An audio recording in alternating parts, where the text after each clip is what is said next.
Hi, this is Kerby Anderson. You know, each day we take on the tough issues and provide a biblical perspective to them. The topics we cover are wide-ranging: apologetics, theology, prophecy, creation and evolution, intelligent design, marriage, family, child-rearing, the millennial generation, trends in society, politics, economics, business, religious liberty, the Constitution, public policy, foreign policy, military policy, tensions in the Middle East, abortion, homosexuality, pornography, sexual ethics, media, technology, history, and America's godly heritage. We talk about anything that affects your faith, your family, or your freedom. So don't go anywhere, because Point of View starts right now.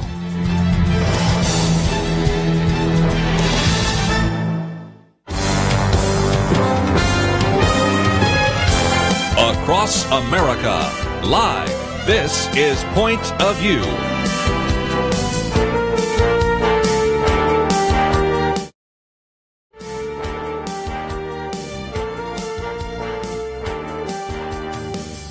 And now, Kerby Anderson. Thank you for joining me today here on Point of View. We're going to spend some time in this first hour talking about the Hope Center. We're going to talk about Child Evangelism Fellowship. And one of the things I enjoy most about this new radio program that we have on the Dallas station is it allows us to do these kinds of things. Over the last couple of weeks, for example, we've had a chance to hear from some of these various candidates or politicians or representatives that are actually in the Texas legislature, and you've had a chance to meet them. Also, I wanted to use this so that you can meet some of these great ministries, and this is one particular interview I've really been looking forward to today. First of all, let me introduce Sue Bailey. She is the Chief Development Officer for the Hope Center. We'll talk more about what the Hope Center is in just a minute, but the Hope Center has more than 40 different ministries associated with that, and so she's been very much involved with that for a number of years. Before that was the Director of Program Development at Just Say Yes, and if that last name sounds familiar, it's because if you've been listening to this program any length of time, you've heard me interview her husband, Dan Bailey of Just Say Yes, and of course she's also worked as Development Director at Trinity Christian Academy. And so, again, they attend Northwest Bible Church. And, Sue, it is just great to have you in studio with us. It's so great to be here. Thank you, Kerby.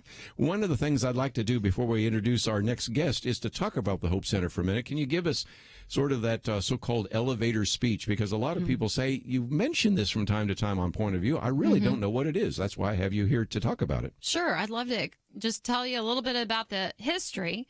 A group of Christian leaders in the Dallas area came up with this idea. If we built a structure and invited Christian nonprofits to come and be a part of it, would they actually come? And so some of these leaders served on boards in these ministries, and they went back and said, so is this an idea you would embrace? And by the way, they are planning to offer you half of market rate rent to move into this building. And, of course, it was a unanimous yes. And so the structure was built in 2009, opened, and now we have 43 Christian nonprofits in the building today. It is a 501c3. The Hope Center raises funds to help those ministries stay in the building at that half of market rate rent. And then we offer all kinds of services for the ministries as well, and free event space for them to be in there. So they'll have their luncheon in our conference center and such. But the one thing that every ministry has in common is they share the power and salvation of Jesus Christ, both here in North Texas and around the world. That's wonderful. I might encourage some of you listening to get something to write with. We're going to talk about some key dates because you can go to the Hope Center. There's going to be a National Day of Prayer with Pete Delkus. We'll talk more about that in a minute. A number of speakers, all sorts of opportunities for you. And again, I hope you'll just drop by the Hope Center. And if you've been listening to Point of View, you really know what it is because we've had June Hunt, and she's in the Hope Center, one very instrumental in making that happen. Kelly Shackelford and all of our First Liberty people there in the Hope Center. ACSI, we've talked with all sorts of ACSI people, East West Ministries, E3 Ministries, I Am Second, Pure Hope, and Noel Boucher. I could make the list fairly long of individuals who have come here as a result of being in the Hope Center, and so it's just a great place for synergism And in the old days, when I had to work with Kelly, I'd have to get in a car and drive 20 minutes to his office. Now he's just downstairs. It used to be that when I would work with ACSI, because they would have us at various conferences, I would have to drive in the other direction almost 30 minutes. Now they're just on the third floor. So do you know how much I love the Hope Center? Because I have worked with so many of these ministries, and my drive time, except for coming to the studio, has been diminished to almost zero. So it's just really been amazing. It is a blessing to have that many in one building, just collaborating together, doing their ministry work, but helping one another in their efforts. It's awesome. One of the things I wanted to do is actually have an opportunities for you from time to time to highlight some of those ministries. And one of the individuals I've always wanted to get in studio, known her for a while, is Lauri Mayberry. And she is an individual that has worked with Child Evangelism Fellowship, attended Oklahoma State University and moved to the Dallas area, has 3 children, and has become the director of the Dallas chapter of Child Evangelism Fellowship. So, Lauri, it's great to have you in studio. Thanks, Kerby. This is the first time you've seen the studio. What do you think? Yeah, it's awesome. Yeah, I really think they've done a very good job of building this, and we're in it for less than a year, but we have a 10-year lease, so we're not leaving anytime soon. Good. I would imagine if I were to go outside with a microphone right now and ask some people, what do you know about Child Evangelism Fellowship? I'd get one of 3 answers. Some people say, never heard of it. Others say, well, I know something about it, but I really can't tell you very much. And then I'd run into some people that say, oh, my kids were a part of it. I was part of various groups and things of that nature. But for people that are in that first or second group, can you explain Child Evangelism Fellowship for us for a few minutes? Sure. It was started in 1937, so we just celebrated our 80th year of ministry. And our ministry now expands to almost every country in the world. Our main ministry is to children, mostly ages 5 to 12. We have preschool ministry and junior high as well, but our main focus is the 5 to 12-year-olds. We are evangelistic, and so our main purpose is outreach to these children, but then to establish them in a local church. So everything that we do, we desire to have a church behind us. That doesn't always involve any money, but we would like for somebody to be there to say, hey, our church is down the road, so we'd love for you and your family to come. And again, you've got some great programs. We have a link to cefdallas.org.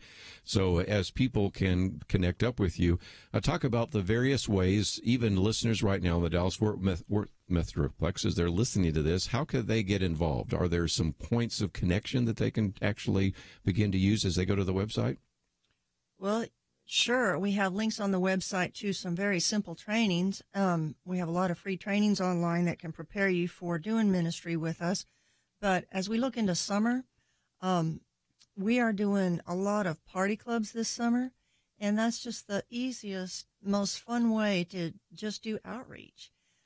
Even if you have our team come and do it for you, and you're there to say, just like I said before, hey, come to our VBS, or we're starting a after-school club in the fall.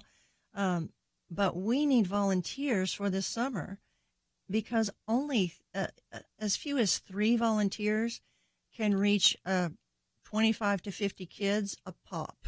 That's per party club. So if you have 3 to 5 people that are excited about ministering to kids, we get them trained, and they can use the same materials all summer in as many locations as they want, reach tons of kids and their families, and, follow-up is up to them. You said training, too. That's probably one of the questions in some people's minds is like, okay, I wouldn't really know what to do, how to put this together, what to say, but you provide training, right? Yeah. In fact, this Saturday, they can come out and watch, okay? This Saturday, we're going to be at the McKinney Old Settlers Recreation Center with Christ Fellowship Church, doing an outreach there. Have you ever presented the gospel with ice cream, Kerby? You can come watch us do it. Okay. Yum. Yeah. Everybody Sounds like loves a lot it. of fun. Yeah. With bead bracelets and stuff. Learn something as simple as the wordless book. And you can use that with watermelon, ice cream, anything you want. So we just go through the wordless book that way. You can take that training online in 45 minutes. But we love to do it in person, too. So there's a plethora of training on another website, and just contact me for that. We'll take a break. We have a lot more to cover. Child Evangelism Fellowship, the Hope Center, and if you'd like to join us, 1-800-351-1212. We'll be back right after this.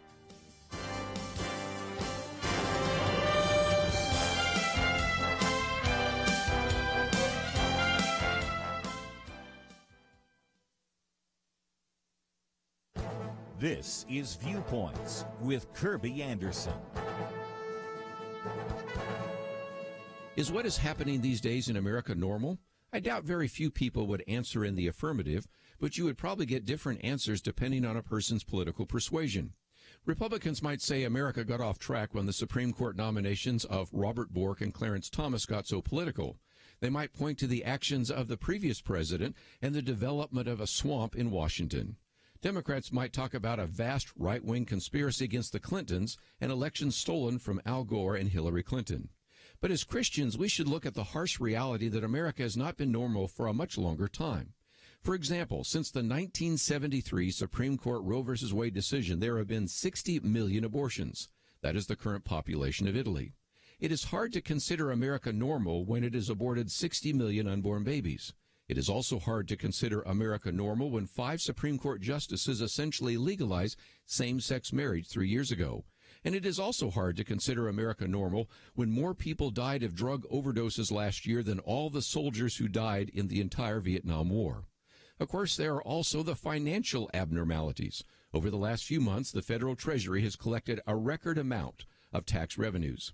Yet the federal deficit for this fiscal year and next year may exceed $1 trillion. We're bringing in record amounts of tax dollars, and yet we are spending it even faster. We should remember a few of these facts and statistics when we hear politicians and pundits, and sometimes even pastors, act as if everything is normal in America. These are not normal times. I'm Kerby Anderson, and that's my point of view.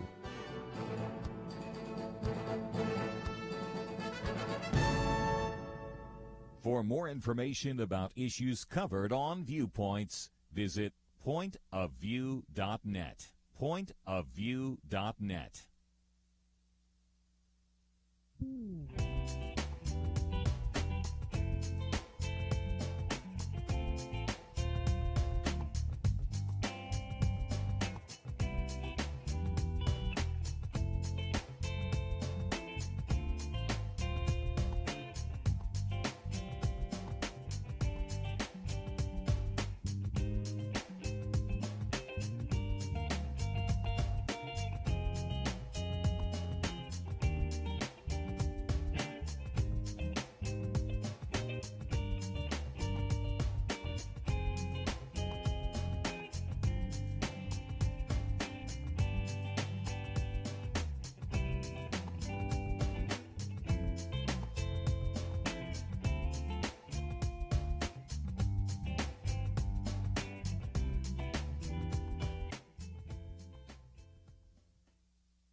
You're listening to Point of View, your listener-supported source for truth. Back once again, and if you would like to join us, 1-800-351-1212.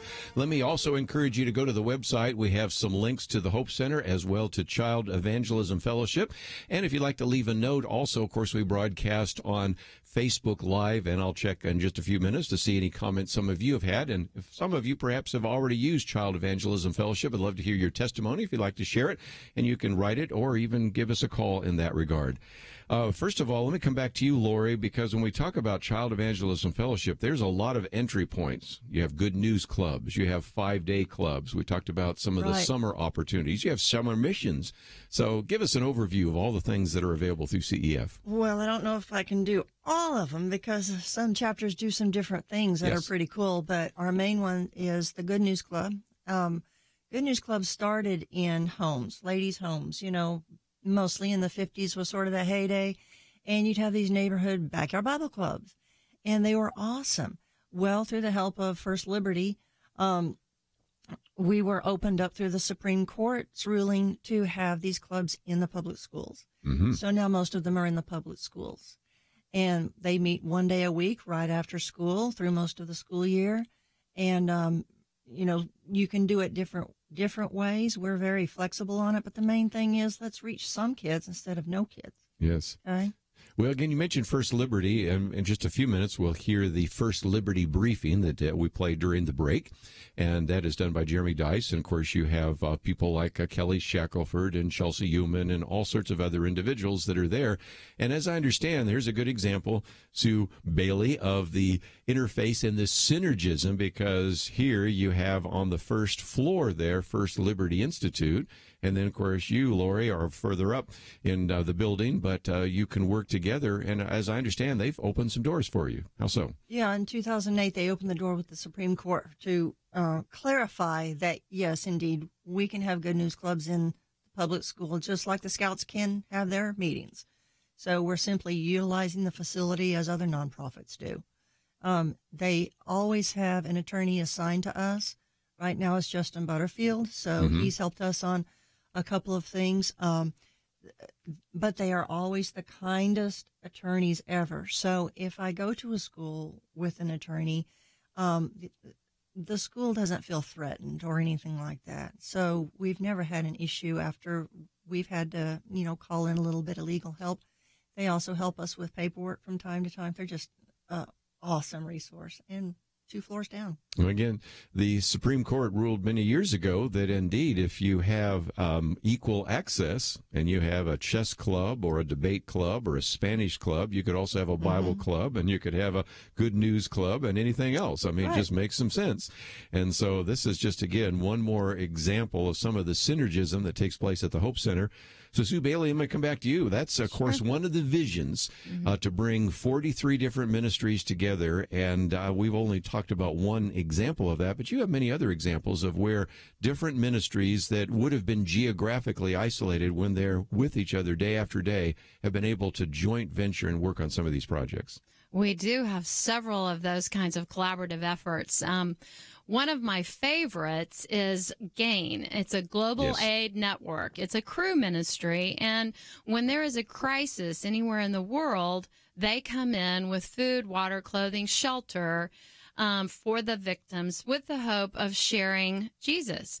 And so they've been in Houston, they've been in Florida, they've been in Puerto Rico. They have spent a huge amount of time in Syria with the refugee population. Well, not actually in Syria, but, with the refugees that are fleeing Syria.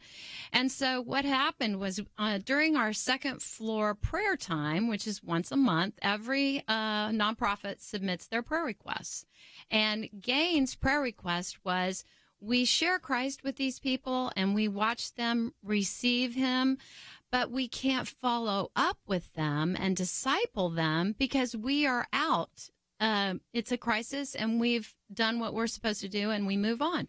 Well, East West is also in our building, and that's a church planting ministry. And they read GAIN's prayer request, and they said, we can pick those new believers up and disciple them because we have people on the ground in every one of their areas. So now they collaboratively work together. Isn't that great? To disciple those new believers. And that just came out of our prayer requests that we share with one another. Another example that I love is GAIN, again, was given Tom's shoes for the kiddos that are in Africa that are walking. Well, Tom's shoes weren't made for walking, especially in the conditions of Africa. And so it was distressing the children that their shoes were wearing out. And GAIN was like, we can't keep doing this. But they had all these Tom's shoes. So because they were in the Hope Center, they knew that one of our orphan care ministries is in Romania. And Levada works in Romania, and those children do not come out of those orphanages. They don't let their children be adopted any longer. And so all the Tom's shoes went to the orphanages in Levada, and those children were crying with joy to get these brand new shoes. I've got a testimony, too. Andrew didn't know, Levada was in the building and could help with that those shoes would have just, not been used. Yeah. And we've collaborated with Leadership Vistas, which is the ministry that trains African pastors, because they go over there and they train the pastors, but the pastors' wives and the women aren't being trained. So since CEF is in almost every country in the world, they were able to, for the first time, have a training for these women where they had 250 of these ladies come and attend training to do children's ministry. Mm-hmm. It's just incredible. Happens like that all the time. And it's like the body of Christ all Right. working together, you know. It's exciting to be a part of it. You know, when I do this program, every once in a while, somebody will say, you know, you need to get these ministries together. And, of course, I say, well, first of all, there are groups where the political groups do get together and they talk to one another. There are other venues where they get together for short periods of time. But the best example is these people are together every single day. Mm-hmm. And, of course, some work independently and others are looking for networking. And whatever happens is a great opportunity. So I just, again, want people to know more about the Hope Center. And, again, it's thehopecenter.org. Mm-hmm. We have a link there. You don't even have to remember that. But, Sue, I wanted to mention at least a couple of times some events coming up. And one of those is, you know, if you've ever listened to Point of View, we always do quite a bit to talk about the National Day of Prayer. And we've had all sorts of individuals from Shirley Dobson to Ann Graham Lotz to whoever it might be talk about the National Day of Prayer. Mm-hmm. But for our Dallas listeners, they could come to the Hope Center, and from noon to 1 o'clock, Pete Delkus, who's the WFAA television chief meteorologist and an individual's on the board of Dallas Baptist University, will actually be the MC, and this will be an event that I would encourage people to come to the Hope Center for. Mm-hmm. Right? Yes, it's a free event. It's Thursday, May 3rd. That's the day that everyone celebrates the National Day of Prayer. So ours happens to be at noon to 1, and we will, if you come at 11, we are offering $1 hot dogs because we have a cafe in the Hope Center. You do. Can I say something about that cafe? Yes. They're awesome, and they're wonderful caterers. And so if you want to check out the Hope Center, come at lunchtime or come at breakfast. Mm-hmm. And just hang out with your buddy and have a cappuccino. Mm-hmm. I mean, their chai lattes are to die for. So, you know, come and you can have a simple sandwich, or you can have this elaborate display that they have every single day of gourmet meals. Yes. And Laura, I mean, you're probably like I am, where we have a board meeting and they'll just show up an hour early and they'll eat downstairs and then come up there. Mm-hmm. And that's always nice because I can look downstairs from the window and say, okay, I got my board member. We're going to have a quorum because they're all sitting there eating. So again, this is at the Hope Center. Now, a lot of people, as they go to thehopecenter.org, can find where it is. But just before we take a break, talk about how anybody in the Metroplex can make their way to the Hope Center on May 3rd. Absolutely. It's on Custer Road at Plano Parkway, and it's, as I said, open to the public. Pete will be there offering, his words of wisdom on prayer in the media and such. And we have the 7 pillars represented. Mm-hmm. And so I'd like to just quickly run through those. We have Jack Eimer praying for business. John Maisel of East West is praying for the church. We have Susie Hawkins praying for the family, OS's wife. And then we'll have our representative Jeff Leach praying for government. A wounded warrior, Mike Mass, will be praying for military. And we'll have God Bless America being sung by Gail Capps. So it's a very uplifting and all-American kind of day. Some of those individuals we've interviewed on Point of View, so if you've always wanted to meet them, you can go and meet them there. Mm-hmm. You mentioned Susie Hawkins. When we come back from the break, O.S. Hawkins is going to be doing some speaking for you, as well as Michelle Rigby Assad, who's been on the program with us, and Oz Guinness, who's been on the program with us. So we have a lot more to cover, but we need to take a break. And if you'd like to join us, 1-800-351-1212, although I think there's probably just want to sit back and listen. But I do have open as well our Facebook Live feed. So if you like to leave a comment there, I'll read some of those on the air as well. Let's take a break. We will continue our conversation with Sue Bailey and Lauri Mayberry right after these important messages. Rebecca Hagelin has been influencing public policy as an author, columnist, and executive at places like the Heritage Foundation for more than 30 years, and Point of View Radio stoked her fire. I used to turn it on every day, and when my husband would come home from work, I would say, this is what they said on Point of View today, and this is what they said. I just wanted to be connected into the places where I could make a difference. Rebecca has made a big difference with her life, and let's just say she's a big fan. There's no better resource. There's no better truth sayer. There's no better place to go for information for people who are worthy of their money than Point of View. Point of View makes a difference by inspiring and informing people who make a difference. And you can make a difference today when you invest in the Truth Team. Join us today. Find out how by calling 1-800-347-5151 or visit online, pointofview.net/team, 800-347-5151 and pointofview.net/team. Point of View will continue after this.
You are listening to Point of View. The opinions expressed on Point of View do not necessarily reflect the views of the management or staff of this station. And now, here again, is Kerby Anderson. Back once again, and we are talking today with Sue Bailey and Lauri Mayberry. And again, if you would like to know a little bit more about either of them, you can go to their websites. And Lauri, let me just come to you for just a minute, and I want to give out a few more of those very important dates at the Hope Center. There are ways in which right now listeners can be involved with you, and you have a link. We have a link to cefdallas.org. Don't even have to remember it. We've got the link there. And as you go there, you have Josh McDowell talking to you, saying some very nice things about CEF and Child Evangelism Fellowship. And then it also has a place where you can actually find out more about the ministries, the resources, the training, and a contact point. So if somebody says, I might like to come out to McKinney, but how do I get started here? Talk about how they can connect up with you. Okay, well, you can just write us through the email on the website. You can also call me. My cell phone's on a lot of things, so I don't mind getting phone calls. In fact, I love it. So they can just give me a call. My phone number is right there on the website. But I like to have conversations with folks to see where their heart is, and that helps me a little bit more. A lot of times we have, pastors call because their children's workers need some training. They don't know how to even present the gospel, so we can help them with that. If they're involved in doing ministry, then seeing is understanding. So if they just come out and watch it, they'll say, I can do that. My people can do that. So we love to have them come out and meet with us when we're doing an event. If they want to come out and watch us do an ice cream party club or a soccer party or one of these awesome parties we're having this summer, they're more than welcome to come and just watch. So we'll see what their vision is, because CEF wants to serve the church. We're not asking the church to serve us. Yeah. So see what their vision is, whether it's an individual or a pastor or a lay leader or whatever, and then we want to follow up with that. So it can be through training. Training usually leads to ministry. So if they're wanting to do a weekly Bible club, then we'll get them geared up to start one in the fall. We work with the school. We do all that legwork, everything, so the headache is off of them. We provide the training, the materials, and training on the materials and all that. So if that's their vision, we'll help them. If they're not sure, their people are kind of, skittish about getting something started, we can have a little meeting with them. We can have them come out and observe a Good News Club. We still have them going on till the end of the school year. Mm-hmm. They can come watch one. That would be good. Yeah. So, and like I say, a team of about 5 can really do some good ministry. You know what I'm thinking of, Lauri? All these teenagers that need community service a lot. Mm-hmm. I remember when my kids were younger, from Trinity Christian Academy, we'd try and do some community service projects during the summer. And it sounds to me like that would be a great summer outreach to have some of these high school kids and junior high kids out with their parents to do some of your party camps. Oh, yeah. It'd be awesome. And the great thing about it is once you know the wordless book and how to present the gospel, you're going to be taking that with you through life. Right. So you can train your teenagers or your adults to know the wordless book, and then when they go to Romania or wherever they go, they'll be using that same wordless book, because after all, that's why it was made. Was made for China, way back in the day. I did the backyard clubs 34 years ago before I even had children, and I learned the wordless book. And I now have a 5-year-old granddaughter who I've used the wordless book with. Well, actually, it was the fuzzy puppet. Yeah, and gospel fuzzies. Yeah, gospel fuzzies. And Zoe loves her gospel fuzzies puppet, and it's very easy to use with her. And follow up and all of that is, of course, very important. But to not have that anxiety of how you present the gospel to a young child. But the second part of that is, not everybody is for child evangelism. Okay, so the reason for some of that is because they don't think that they can understand what it really means. Mm-hmm. So I always encourage people when they take the wordless book training to also take our course, which we like to do in person, on counseling a child for salvation, because that's where you learn how to do it on a child's level. When they say, "Yeah, I want to believe in Jesus," you can talk with them on their age level. And you can make sure there's no pressure and that they're just understanding exactly what you're talking about. Okay, so, we offer that training. There's tons more training, but if, here locally and like right now, that's the best training I can recommend. So, Awesome. But getting these youth, if you've got some youth that you just want to get involved, we've got a past CYAer, that stands for Christian Youth in Action teenager, that named Jesse, that's going to help us on Saturday. I just texted him yesterday. I said, hey, we could use a little help on Saturday. We're doing the Wordless book with ice cream and bracelets. And he goes, yeah, I'll help. So it's, great. And he says, I want to be involved however I can. Yes. I love that. I speak in camps, and lots of times I'll ask, how many have become Christians at camp? And I'll see up the hands, and then I'll say, how many became Christians because of Vacation Bible School or Child Evangelism Fellowship? Almost all the hands go up. It's amazing how important that is in terms of evangelism. And so this is just a great opportunity for people to get involved.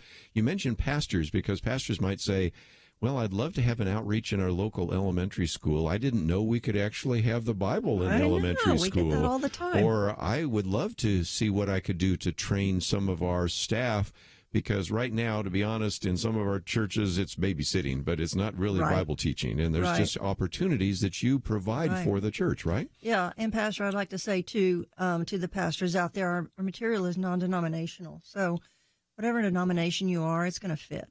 It's just Bible-based with awesome life applications for either the saved or the unsaved child, okay? They can take it to the bank either way and apply it to their life. So, pastors, take your folks out.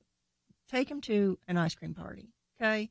They're going to get such a bug for this. We had one team that got all trained up. They were ready to go, but a little glitch with the district, so they're going to start in the fall instead.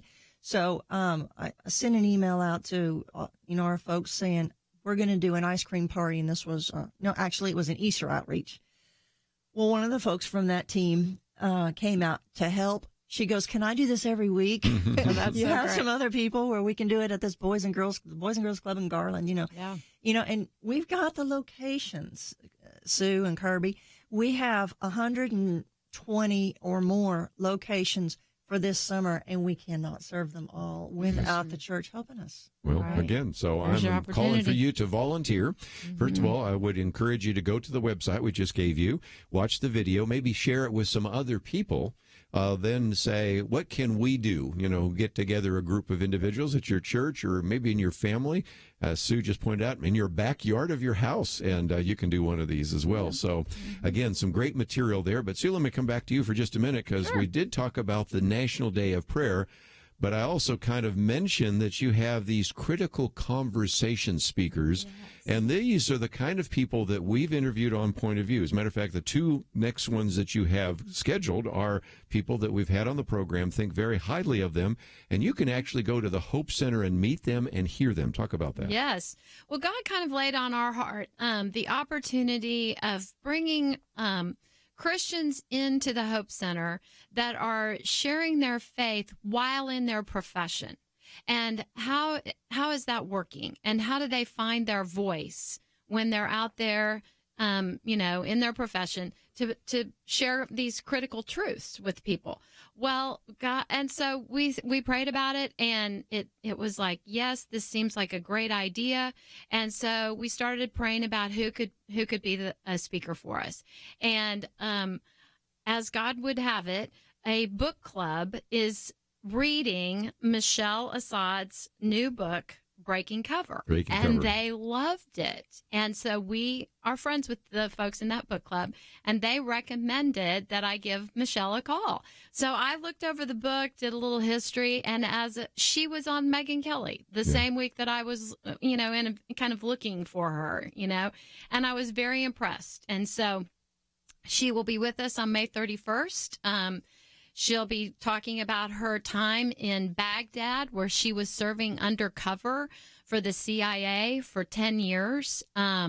She looks kind of like a fashion model and was, in fact, a homecoming queen in Florida. Wow. But she studied Middle Eastern languages when she was in college, and on a fluke just submitted her resume to the CIA, and they picked her. And so she tells some very interesting stories in her book, and she will be with us to share those stories on May 31st, 7 o'clock. It is a ticketed event, and you can go on our website on Eventbrite. $30 is the cost. There will be heavy hors d'oeuvres and beverages served, and then there will also be 10 of our Christian nonprofits that you can meet and hear the ministry work that they do that's in the Middle East.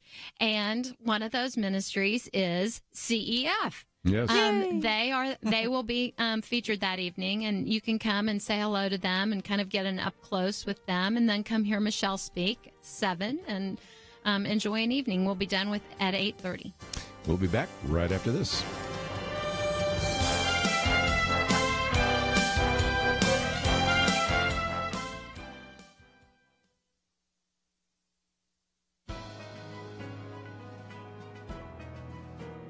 Welcome to the First Liberty Briefing. I'm Jeremy Dice. Sister Madeline Miller is a 37-year-old teacher. She's also a nun who dons a habit wherever she goes, and that includes to work. But when she applied for a job in a Nebraska public school, she was told that she would have to lose the habit. Evidently, there is a Nebraska law that prevents teachers from wearing any sort of religious garb at work. And that means that despite her credentials, Sister Madeline could not work in the Nebraska public schools.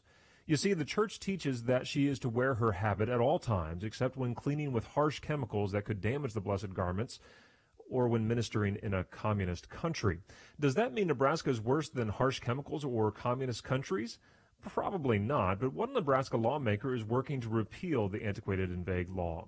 If it is not repealed, nuns could be defrocked of their habits, Jewish teachers may have to remove their yarmulkes, Catholic teachers would need to leave their rosary at home, and Mennonite teachers could not wear their plain cap. I suspect the Nebraska legislature will have little trouble removing this law from the books, but we should learn a lesson from Sister Miller's experience. In a free society, we ought to welcome the appearance of religious garb rather than ban them from our sight. To learn how First Liberty is protecting religious liberty for all Americans, visit firstliberty.org.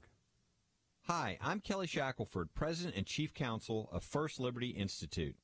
You can protect your religious freedom by going to firstliberty.org to download your free Religious Liberty Protection Kit. Our attorneys created kits for churches, ministries, Christian schools, military members, students, and teachers, and the workplace. Get your Religious Liberty Protection Kit at firstliberty.org. That's firstliberty.org.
Now, back to Point of View, your listener-supported source for truth. Back for a few more minutes, and if you just heard a minute ago, we were talking about some of those critical conversation speakers that will be taking place at the Hope Center.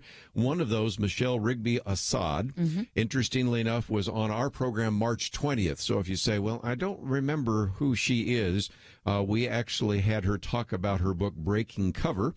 And if it's possible, when she's in town and she has some free time, we'll get her in studio and do another interview. Incredible story, and a very detailed story, by the way, of how in one place she was turned down, which gave her an opportunity and another opportunity for working in the CIA. Interesting woman, to say the least, and an incredible story. So it would be good to come out. And there are places where, again, you charge. So talk about if people want to get a table or something. Yeah, it's $30 for an individual ticket. But if you'd like to do an entire table of 8, the sponsorship is $500. And that would also give you the opportunity to meet Michelle personally. So we'll have a meet and greet with her prior to her speaking. And I think to meet these ministries, of course, we mentioned CEF, but some of these other ministries to the Muslim world. Of course, we've had Tom Doyle in this program many times. We've had Joel Rosenberg and many others. I think it'll give you real heart for ministry for those who are actually reaching out to the Muslim world. Yes. And that's not all. As I say, there is more. Yes. But wait, there's more. There's September 20th. You have Oz Guinness. We love Oz Guinness. We've had him on this program many times over the years. We are so fortunate to have him come in on September 20th. He is getting ready to launch a new book, and it's also sort of centered around that truth, sharing your faith in the ever-changing culture that we're living in. And so he'll be challenging us. And if you've ever heard Oz, he's very intellectual, and he will challenge you on your thinking for sure. So he'll be interviewed by Lieutenant Colonel Alan West on September 20th. So you'll want to mark your calendars to attend. Again, the cost is the same. It'll be a $30 ticket for the evening. Heavy hors d'oeuvres will be served, and we'll be highlighting some more of our wonderful Christian nonprofits that reside at the Hope Center. And if you want to do a table sponsorship, again, it's the $500 to meet and talk to Oz. So again, great opportunities, all at the Hope Center, thehopecenter.org. Lori, we're just about out of time. Didn't this go fast? I knew it would. It did. Let's talk about Child Evangelism Fellowship one more time, and maybe you can share some stories, because a lot of people say, well, how effective is it when we share with young kids? I mean, sometimes they don't have a great attention span or anything, and maybe they really don't understand the gospel. What's your experience after working at CEF all these years? Well, usually it's those kids that you think aren't getting it that will astound you later. Okay. And I can't tell you how many times in the elevator at the Hope Center or other places, people will find out that I'm with Child Evangelism Fellowship. I'll say, the Good News Club people, and they'll say, oh, and these are a lot of times very, aged people. I was saved in a Good News Club 50 years ago. So, through a Backyard Bibles Club or whatever. My mother, I'll just tell real quickly, she lost her mom when my mother was just 7. She'd also lost a sister who was just actually 9 months older than her in a car wreck that same year. And they had moved clear out to Seattle from Kansas, so they were out there kind of alone, and her daddy wasn't used to taking care of the kids. Well, there was a little lady across the street who had a book of colors. And it wasn't until I started working with CEF that my mother said, that must have been a Good News Club. My daddy would send me over there all the time. I loved that. Oh, sweet. But, I'd like to just do a little challenge if I could, Kerby, because the thing that's hitting us culturally right now is these school shootings. Yes. And what's resounding on every Christian radio program I hear is it's because God was taken out of school. Well, he did, but he also opened the door for the full gospel to go in there. So if you can do a party club at Christmas and Easter, or just one or the other, that's something. Even if you can't do a weekly Good News Club, I bet you can hit the neighborhood. But if you can do a Good News Club, it quickly goes from evangelism into discipleship, and that's what our kids need right now, with whether they're affluent kids, North Dallas, or it's the kids in South Dallas, it doesn't matter. But to have a person there every week who actually shows some interest in them and cares, I believe if we had a Good News Club in even half of the elementary schools in this nation, it would turn the tide completely on these school shootings. You go into a lot of these neighborhoods and you meet what I call the Kool-Aid moms. It's where they come over to get the Kool-Aid or whatever. And all the kids kind of gravitate there because there's a parent that has shown interest in the kids.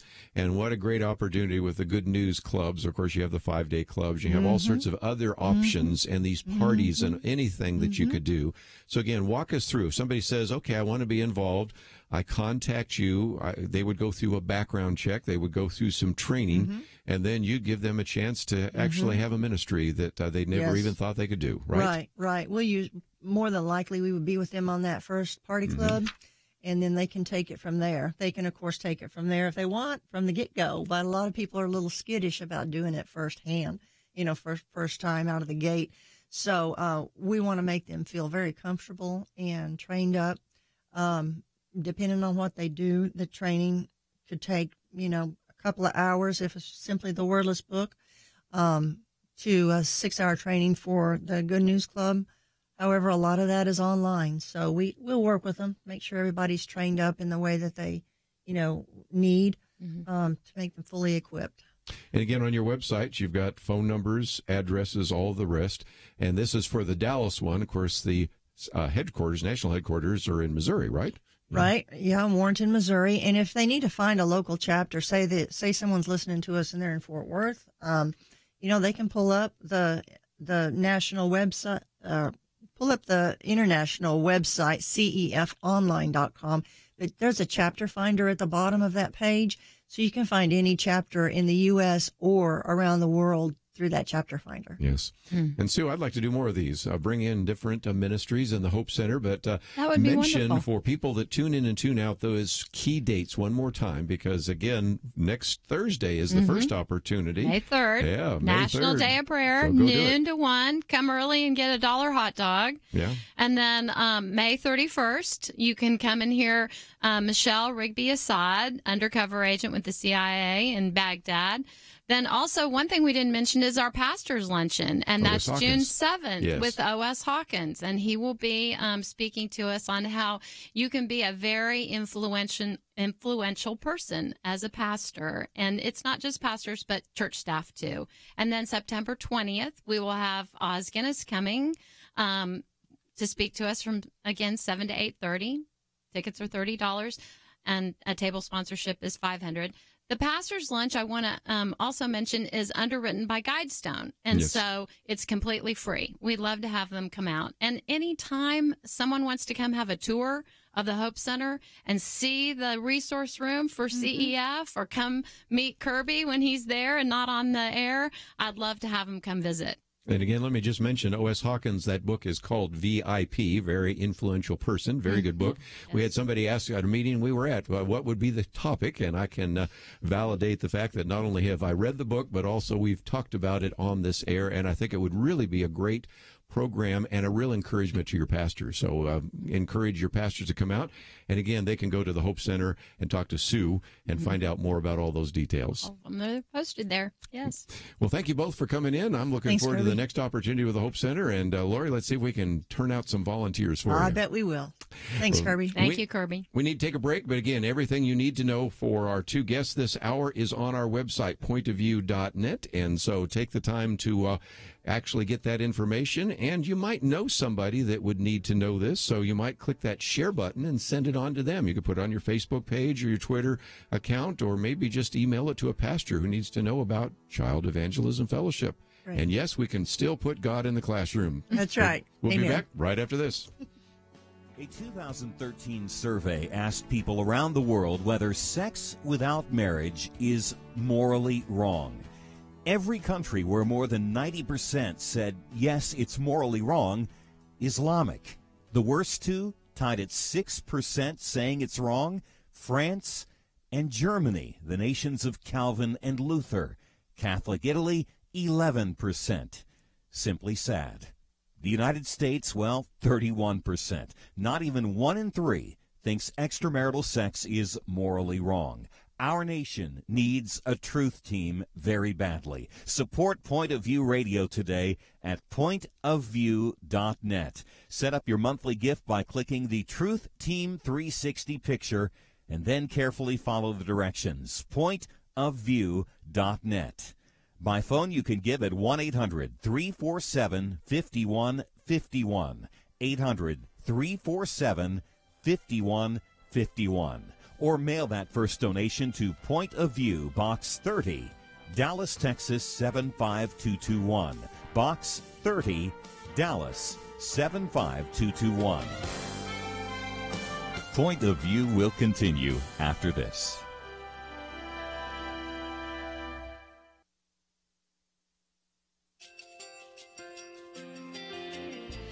I just want to thank you so much for all the wonderful programming you have. You're just absolutely fantastic. I recently started listening to Point of View, and I really found it interesting because of the different subjects you cover. Thank you for that. I really appreciate everything that you do in keeping us informed. Thank you, Kerby, for everything that you've been doing. I appreciate all the work that you're doing, advocating for the Word of God. Thank you so much. Point of View, I think, is absolutely necessary because it's a Christian perspective, a biblical worldview perspective, and receive very current, up-to-date information about what is really going on, week to week in our culture, which is changing so rapidly, and yet it's morally sliding backwards. Yeah, I'm just, first of all, I thank you guys. Y'all's program is wonderful, and enjoy it every day. I learn so much every time I listen to it. Point of View Radio Talk Show.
Hi, this is Kerby Anderson. You know, each day we take on the tough issues and provide a biblical perspective to them. The topics we cover are wide-ranging.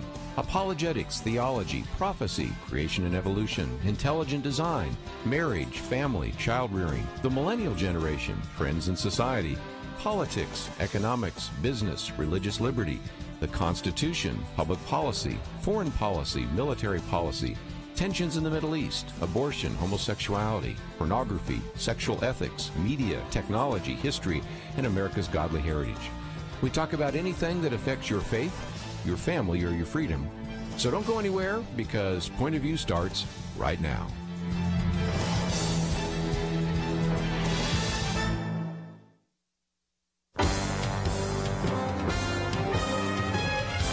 Across America, live. This is Point of View.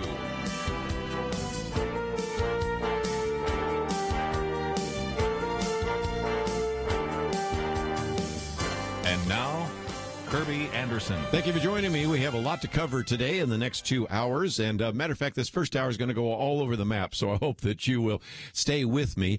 One of the things I do want to talk about in just a minute is domestic violence and the Me Too movement.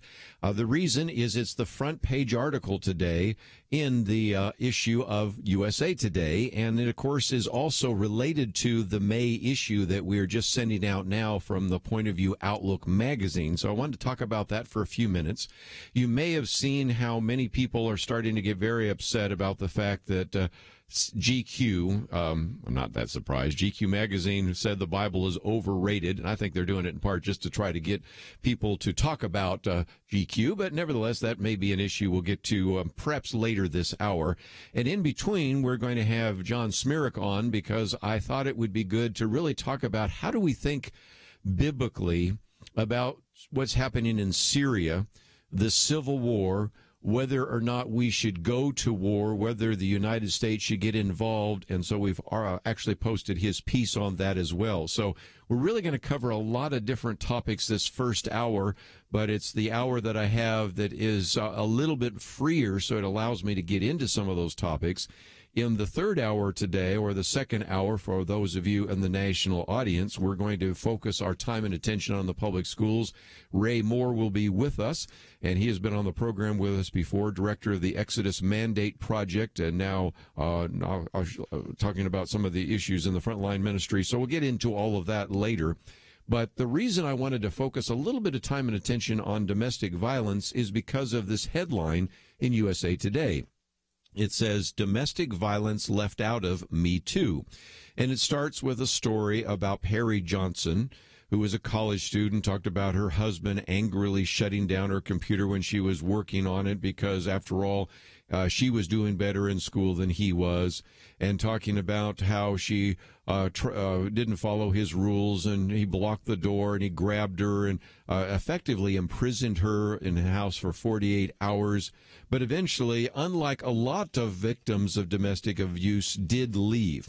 And they start with a story to kind of get your attention, but then immediately they transition into the question of the Me Too movement, which, of course, is the movement having to address this issue of sexual harassment. And they said 30 years since Johnson was teased, domestic violence is still trivialized. Last month, a Snapchat ad asked users, would you rather, and it says there, slap Rihanna or punch Chris Brown? I mean, I can't even believe that they had that ad, but nevertheless, we'll go on. The president of the National Coalition Against Domestic Violence said once again domestic violence is minimalized. They said more than 6 months ago, the Me Too movement exploded with a near daily deluge of accusations against high-powered men, intimate power violence, which one of the three men experienced, according to the Centers of Disease Control and Prevention, has largely been absent from the Me Too media coverage. They go on to say, this is from a professor at the University of the South, Sherry Hamby, says the way the Me Too movement has gotten some traction has in many cases been around workplace violence, and I think that's a little bit less stigmatizing than intimate violence. But nevertheless, they go on to talk about the fact that in many cases, even though we've had the Me Too movement talking about this idea of sexual harassment, Even though we have, as we talked about yesterday with our guest who was with us, who is the head of Concerned Women for America, Penny Nance, as we talked about President Trump even signing an anti-sex trafficking bill, these all somehow get put into different categories. I see them in some respects as different categories, but I see them all related to power and sex. And this is one of the reasons why we have, in the May issue of Outlook, have really addressed this issue of sexual harassment. And a lot of this comes from the interview that we did just recently with June Hunt, because we had her talk about this idea of sexual harassment, sexual assault, and some of this assault is domestic. But it has been interesting that although the Me Too movement has really, I think, focused needed attention on what happens when an individual who is not your spouse propositions you, assaults you, or in one way or another uses sexual innuendos, exhibitionism, obscene comments. I'm trying to be real careful because I know this is a family-oriented show, but you know what I'm getting at here, that has been really important to address that particular issue. The sad reality, though, is apparently from what is apparently written about today in this whole area of domestic abuse, this hasn't necessarily begun to focus needed attention on the abuse that takes place within a marriage or a relationship. Now, there could be some reasons for that. Some say sex is different than violence. I see sometimes it's very connected. Some may have an elitist point of view, which is a very disturbing argument, but nevertheless something you've got to admit, because many of the people that have been a part of the Me Too movement are kind of elitists. They're fairly successful individuals. And one of the myths that they talk about, and there are many myths about domestic violence, is that, well, that happens in a trailer park. It happens with rednecks. It happens with the underclass. Wrong. As we've talked about with June Hunt in the past, that is not the case.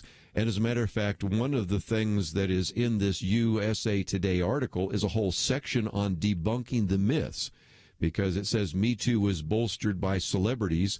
In contrast, few high-profile women have spoken publicly about their experiences with domestic violence.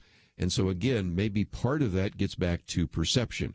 Again, reading from USA Today, they say the Me Too style movement could help debunk common myths about domestic violence, as well as pressure the criminal and legal systems to make things easier for the victims. And then one of the individuals that was actually interviewed with the Domestic Violence Law Project said, every time you go to court, a victim is taking time off of work, a victim is having to find child care for children, and if they're not in school, they're missing opportunities, they're losing money, and they're having to go through this traumatic experience and retell their story. And so there are some that are proposing different kinds of solutions to address this issue of domestic violence.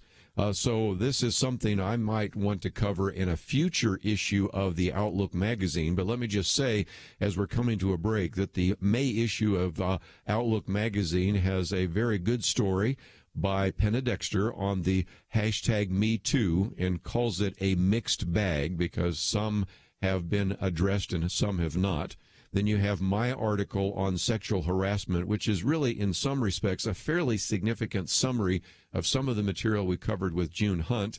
And then the commentary that we have in there is called Sexting is More Common Than You Think. Teenagers are sending sexually explicit images and videos to each other at an alarming rate. So if you have not signed up to receive our Outlook magazine, this issue dealing with the Me Too movement, sexual harassment, and some other very important issues is available to you, and it's just one more reason why we try to cover these important issues at Point of View. So today, USA Today focused on domestic violence left out of the Me Too movement. We don't leave it out. We've talked about it, and we'll do so again in the future. John Zmirak will be with us in just a minute. We're going to talk about the war in Syria. All that coming up right after this.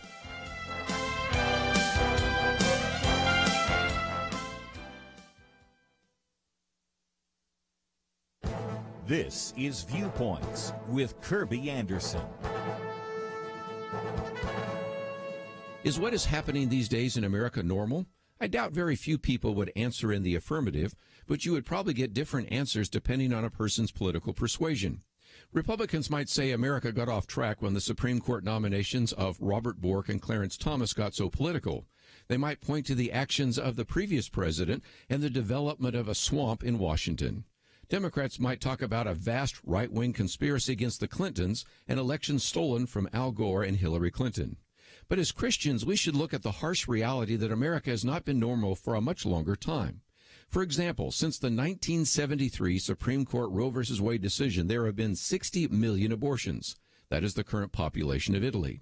It is hard to consider America normal when it has aborted 60 million unborn babies. It is also hard to consider America normal when 5 Supreme Court justices essentially legalized same-sex marriage 3 years ago. And it is also hard to consider America normal when more people died of drug overdoses last year than all the soldiers who died in the entire Vietnam War.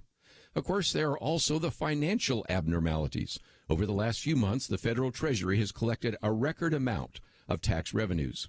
Yet the federal deficit for this fiscal year and next year may exceed $1 trillion.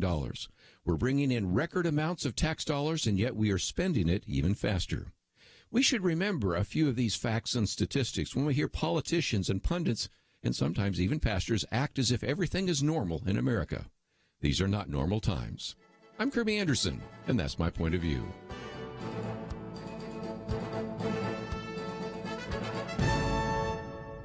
For more information about issues covered on Viewpoints, visit pointofview.net. Pointofview.net.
You're listening to Point of View, your listener-supported source for truth. We've had the ongoing conflict in Syria, civil war, all sorts of concerns about chemical weapon use and so much more. And one of the questions that I think we need to address, and is addressed very well in this piece by John Zmirak, is would a U.S. invasion of Syria be a just war? And so this will get us into talking about this idea of a just war theory, something I've written about, and of course he has written about, and the whole issue of what is taking place there right now. So I want to give you an opportunity to kind of think through this issue with him, and then if you'd like to ask some questions or make a comment, 1-800-351-1212. If you listen to Point of View any length of time, of course, you've heard John Zmirak with us a number of times. He is the senior editor of The Stream, a graduate of Yale University, went on to also get a master's and Ph.D. from Louisiana State University, has written in a number of different journals, but, of course, we appreciate reading his material that appears so often in The Stream. And so, John, welcome back to Point of View. Thank you. Good to be on. You wrote this, I guess we should say, back on April 12th. So some of this happened before Donald Trump decided to launch some more missiles. But it doesn't matter whether you look at it before or after, because you're looking at the bigger issue because of the fact that there has been this thought of military action against the nation of Syria. And so it would be really helpful to maybe for just a few minutes revise and maybe review and to kind of provide some overview for this idea of a just war theory that was developed back before we had nuclear arms and those kinds of things. But I think the principles still are very important. So explain, if you might, what this idea of a just war theory is all about. Sure. It was St. Augustine's attempt to apply natural law, that is, the law that we can know by reason without necessarily divine revelation, apply it to the application of violence in a fallen world. Augustine was not a pacifist. Some of the early Christians were pacifists. He said, no, we need to use violence to defend ourselves against the wicked, and the state wields, as St. Paul said, the state wields the sword on God's behalf in the temporal realm. So it was an attempt to set up some boundaries because the Romans didn't really care about justice in war. You know, Julius Caesar killed millions of people in his invasion of Gaul, and he had, you know, really almost no justification for it. He conquered it because it was there, and that's what Rome tended to do. And once Rome was converted to Christianity, it couldn't keep doing that. War has to be seen as the last resort, the only alternative to letting evil triumph. And so one of those is last resort, appropriate means. Some of the criteria have to do with what happens before you go to war, some of it when you conduct that war. But that's an important point, a last resort. Yeah. So take us through Syria. Have we reached a point of last resort in terms of trying to resolve the ongoing conflict in Syria? Well, the question is, what is our goal? If our goal is we want to overthrow the government of Syria and replace it, the question is that a legitimate goal? Is it legitimate to say we want to set the government of Syria? It's up to the United States. We're going to pick the government of Syria, and we're going to put in somebody better. Our track record, if you look at Iraq, isn't very good. Yes. If you look at what we did with Iraq, we said we were going to disarm Saddam Hussein. Then we said we were going to replace his government with a democracy and protect the rights of religious minorities in the country. We turned out there were no weapons of mass destruction. We replaced his government with chaos that then gave way to ISIS, and now there is no real democracy in Iraq anyway, and almost 1 million Christians were driven out of their homes and made into refugees, and they're still refugees today. So on every level, our war in Iraq failed the just war criteria. I was one of the few people in 2002 warning against this. And, people didn't listen. I hope that we learn from experience that intervening and claiming that we can install a democracy in a Middle Eastern country is a recipe for catastrophe. We have been fighting in Afghanistan since 2001. We've spent hundreds of millions of dollars, lost thousands of lives, and we have not improved the place one bit. The Taliban is still on the verge of taking power all the time. We have to see that one of the criteria of just war is reasonable prospect of success. Right. That's the other one I was going to get to. Yeah. You can't just charge into a windmill. If, let's say, the nation of let's say El Salvador has a dispute with Mexico, and it has a just cause. But if El Salvador declare war on Mexico, obviously it would lose. See, El Salvador could never declare a just war against Mexico because it would have no prospect of succeeding. All right? The U.S. trying to democratize the Middle East has zero prospect of success. We've learned that. For us to try to overthrow the government in Damascus would be a catastrophic mistake, and the only forces that are capable of taking power there are radical Islamist militias who are affiliated with Al-Qaeda, who have been crucifying Christians in cities like Mosul, blowing up churches, killing Yazidis. We see they just attacked the Turks, and these Islamist militias just attacked the region of Afrin in northern Syria.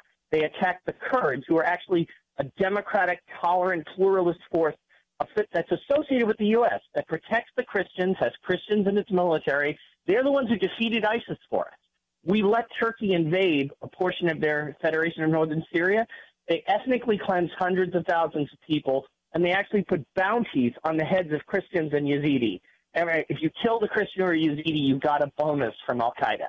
These are the people who would take over in Damascus if we listen to Senator Lindsey Graham or John McCain and overthrow the government in Damascus. The government right now in Damascus is an evil, but it's the lesser of the two evils. Let's, if we can, talk about, as you just alluded to just a minute ago, what happened before. As you mentioned, if you're just concerned about Christians and Christian liberty, it would be clear that you could probably say that one of the countries in the Middle East that used to have one of the larger populations of Christians was Iraq. And as you point out, you don't find Iraq Christians today in the Nineveh Plain.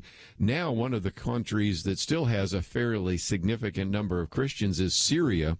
And so, again, it's back to the recognition that we may not like that dictator, that authoritarian leader, an evil individual, but sometimes the evil that comes after they are removed is even greater. Is that fair? Yeah, that's absolutely the case. I mean, I look at the nations of the Middle East. Which of them are democracies apart from Israel? Saudi Arabia is a dictatorship that executes adulterers and homosexuals, cuts the hands off shoplifters, and is currently bombing civilians in the country of Yemen. Egypt elected a democratic leader, Mohammed Morsi, who was part of the Muslim Brotherhood, and they were hunting Christians in the streets. We actually were happy when a military dictator took over in Egypt. There are dictators or monarchs ruling all across the Gulf, in Jordan. Turkey is barely a democracy, and they're persecuting Christians now. The whole region, think of it as a desert.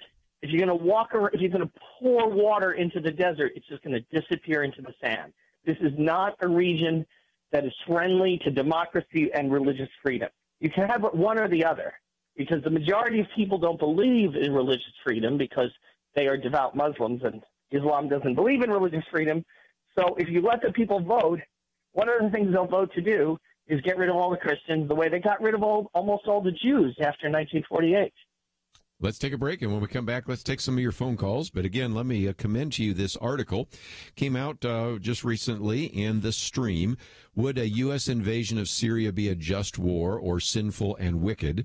And it also gives you a little bit of a criteria for the just war, which you could apply to World War II or the Korean War or Vietnam War, or certainly the most recent conflict, about whether or not the damage inflicted by the aggressor on the nation or community would be lasting, grave, and certain. In other words, are you going to actually bring about that change?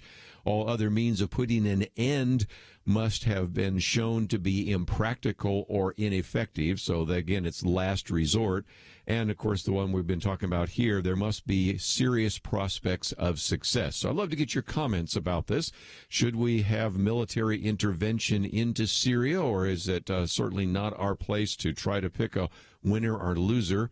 Sometimes we are just surrounded by bad actors and don't know which particular group to support, other than, of course, Israel and maybe the Kurds. And so I'd love to get your comments if you'd like to join the conversation today. 1-800-351-1212. How to think about war and violence from a Christian point of view.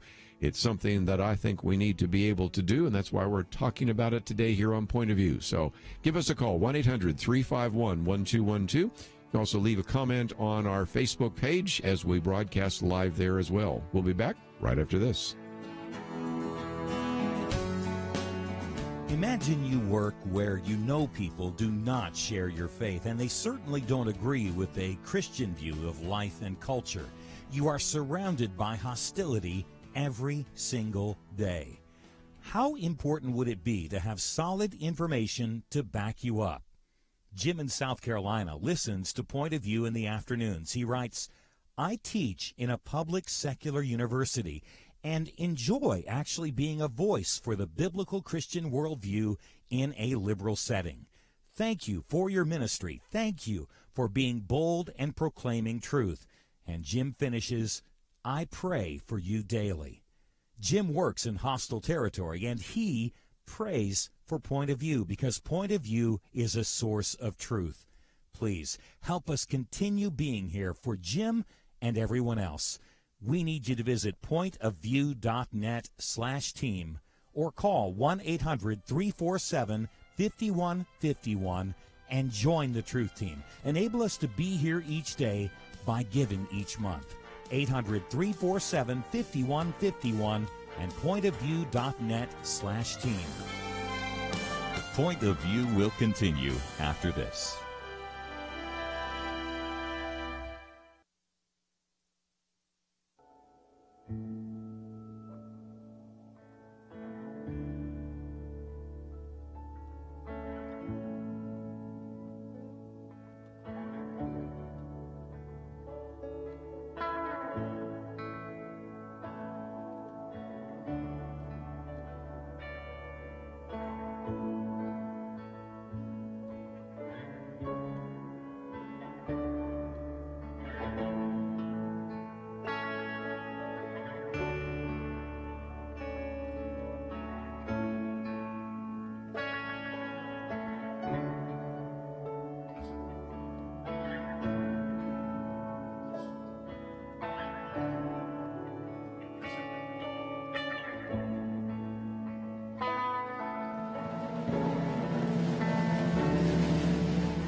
are listening to Point of View. The opinions expressed on Point of View do not necessarily reflect the views of the management or staff of this station. And now, here again is Kerby Anderson. If you'd like to join our conversation, 1-800-351-1212. Going to keep John Zmirak with us a little bit longer. We have posted his article from the stream, Would the U.S. Invasion of Syria Be a Just War? And if nothing else, from time to time, I like to come back to some of the principles of just war. I've written about that in my book, Christian Ethics in Plain Language. The just war must have a just cause, must be kind of a last resort, which we just talked about a little bit, a probability of success, and, of course, another issue of proportionality. Are you going to exhibit enough force to bring about the desired change? And if you've listened to this program any length of time, have heard me say many times that I just don't think it's possible to grow a democracy on Muslim soil, because the Muslim worldview and the ideas in the Quran and the ideas expressed by the imams don't allow for equal treatment under the law, and the idea that everyone has due process and some of the basic fundamentals of democracy. But let's give some of you a chance to join our conversation. That number is 1-800-351-1212. We'll go to South Carolina, listening on WMHK. And Bob, thank you for joining us today here on Point of View. Thank you. It's a pleasure to talk to you. I've been lucky and fortunate to get through on many occasions. But I'm going to call this what I call, and I'm borrowing it from Henry Morris's book, Part of the Long War Against God. We go into these Middle Eastern countries knowing full well that we're not going to replace these things with democracies, and we're going to have a backlash against the Christians there. Saddam Hussein protected them. I think it's part of what world leadership knows, that we're going to kill Christians, that they're going to be killed by the backlash from the Muslims or other extremist groups. Syria, the same thing will happen. Turkey, I have a good friend in Turkey. We know the minister, the pastor's in prison in Turkey. And I just wonder what your guest thinks about that. I really just don't trust, shall we say, higher level government. And again, if nothing else, I'm looking for some people, John, to at least have a clear vision of the world. We'll see whether or not Mike Pompeo and John Bolton and some of them bring a different perspective. But what would you say, John, about the ideology and really even just the motive behind some of our military inventions into the Middle East? I think we want to help Israel be safe, and I fully support that. I think Israel is the justest nation in the region, and I care about the future of the Jewish people as the people of God. But I think sometimes we overemphasize. We will do anything to give Israel a strategic advantage it doesn't even need, even at the cost of the Christians. And I think right now some people are thinking, well, Syria is allied with Iran. Iran wants to destroy Israel. We have to do whatever we can to help Israel, even if it means destroying Syria and leaving 1 million Christians refugees. And I just don't think that's a Christian attitude or a just attitude. Israel doesn't need Syria to be overthrown. Israel has nuclear weapons and the strongest military. We give it lots of aid. Israel will be just fine. But you know who's not going to be just fine? 1 million Christians who are going to be persecuted. Right now, the Christians in Syria are the vulnerable. They're the weak. They're the least of our brothers. We need to look out for them while keeping Israel safe. And that balance, we can keep that balance. We don't have to be all in either direction. We shouldn't write off Israel, and we shouldn't write off the Christians. You know, when I was at Georgetown University, one of my professors, Gene Kirkpatrick, only was with us 1 year because then President Ronald Reagan had read a piece that she had written called Dictatorships and Double Standards. And in that, she was criticizing something which goes even further back, and that is President Jimmy Carter was upset with the Shah of Iran. Now, the Shah of Iran was not a good guy, but the point that she was making is that sometimes we will actually be more critical of authoritarian leaders than we were of totalitarian communist leaders. And once the Shah of Iran left, it was replaced by Ayatollah Khomeini. And again, the same kind of bloodbath that you've talked about happened there. So whether you look at Iraq or Iran earlier, or now the possibility of Syria in the future, I think you have good examples of how we have to sometimes recognize we may not like that evil leader in power, but removing him or her could be even more devastating, especially to the Christians. Absolutely. The Christians are the most vulnerable. They're the weakest, along with the Yazidis. So when things fall into chaos, they are the first scapegoats. Anybody and any young Muslim man who wants to show how tough he is can go blow up a church, and some people will pat him on the back. He can go kidnap Christian women or Yazidi women and sex traffic them. Look at ISIS. ISIS is a result of us going into Iraq and breaking things without any concern for what came afterwards. And I think if we went into Syria, you would see something very much like ISIS coming to power and dominating the place, and another ancient Christian community that was planted by the apostles would be destroyed because we just didn't want to have to think 2 steps ahead. Well, let's go back to the phones. We'll go to Mike listening on WAGP. Mike, thank you for calling in today. We've got a little bit of a difficult line there, but I think we'll get your question.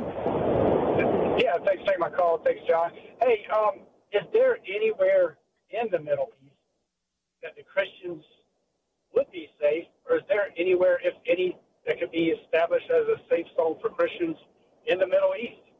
Okay, good question. That used to be Lebanon, but the Christian birth rate went down, the Muslim birth rate stayed high, and hundreds of thousands of Palestinians came in as a result of the wars with Israel, and so the Christians became a small minority in Lebanon. I would say the safest place for Christians in the Middle East outside of Israel is the Federation of Northern Syria. That is the Kurdish region. They control about 1/3 of Syria. The Christian churches are free. People can convert to Christianity if they want to. And in fact, there are Kurdish churches opening up full of people who found Jesus and are openly preaching the gospel in a majority Muslim country with absolutely no harassment from the government. They're completely safe. And I would say if you are concerned about the safety of Christians in the Middle East, two things you should do. Support the Kurds in Syria, oppose regime change in Damascus, and third, put pressure on Turkey, threaten to kick them out of NATO if they keep abusing Christians all around the country, all around the region. Yeah, I was going to come to that because one of the concerns I've had is the Kurds have been kind of in northern Iraq and northern Syria, but also that all the chaos right now has almost provided an excuse for the Turks to sometimes come against the Kurds. So as you heard me say just a minute ago, obviously Israel is our only friend in the Middle East, but of the groups, the various ethnic groups, our other friend in quotes, and I use that advisedly because I understand some of the problems with it, would be the Kurds. And we've had a couple of individuals have been on this program talking about the ministry that they've had with the Kurds and some of the geopolitical issues as well. So very good material. Just before we go, let me, if I can, John, have you first of all talk about this article and how people can use it. I would think that some people might want to send it to their member of Congress, or because these members of Congress and all these candidates want to get our vote this year, we should ask them where they stand on Syria. So talk about your article, but then also about some of the other resources that are available right there at the stream.org. Yeah, I write at stream.org 5 times a week. I'm on Twitter, Jay Zmirak on Twitter. I've got a new book coming out, The Politically Incorrect Guide to Immigration, that tangentially covers some of this. I would say get in touch. There's a group, Frank Gaffney, former foreign policy guy, GAFFNEY, has a good group that looks out for persecuted Christians. I would say write your member of Congress and tell him you want protection of persecuted Christians to be one of the major concerns that we take into account in making foreign policy decisions. Let your pastor know that he should talk about it. If you're involved with any Christian political groups, tell them this is just as important as any other issue. Well, again, we've had Frank Gaffney on this program many times before, the Center for Security Policy. We do always have links that we post on the stream. And again, I appreciate the good work that you do there, John. Say hello to all of our friends, and we look forward to the next opportunity with you. Can't wait to get that book and talk about the Politically Incorrect Guide on Immigration. So we'll get you on for that one as well. So thank you for being with us today here on Point of View. Let's take a break, and if you still have a question or a comment, we'll take some more as he leaves. But also, I want to get into one other issue. I did talk a little bit about the Me Too movement at the first part of the hour, but I also did mention, and I think I need to come back and circle this round again, and that is, as you may know, GQ has gone out of its way to try to slam the Bible. The Bible will survive and GQ will fade away, but I think it's worth mentioning for just a few minutes that the Bible is, quote, misunderstood. It's under assault. It's the most overrated book of the world. I don't believe a word of it, but nevertheless, I'll talk about it for just a minute as we come back from the break. So if you want to address that issue, you certainly can. And I thought I might mention that we're still kind of watching, as I mentioned just a minute ago, Mike Pompeo, CIA director, very qualified individual for his State Department. Not sure he's going to get an up or down vote. We'll see. We'll be back right after this.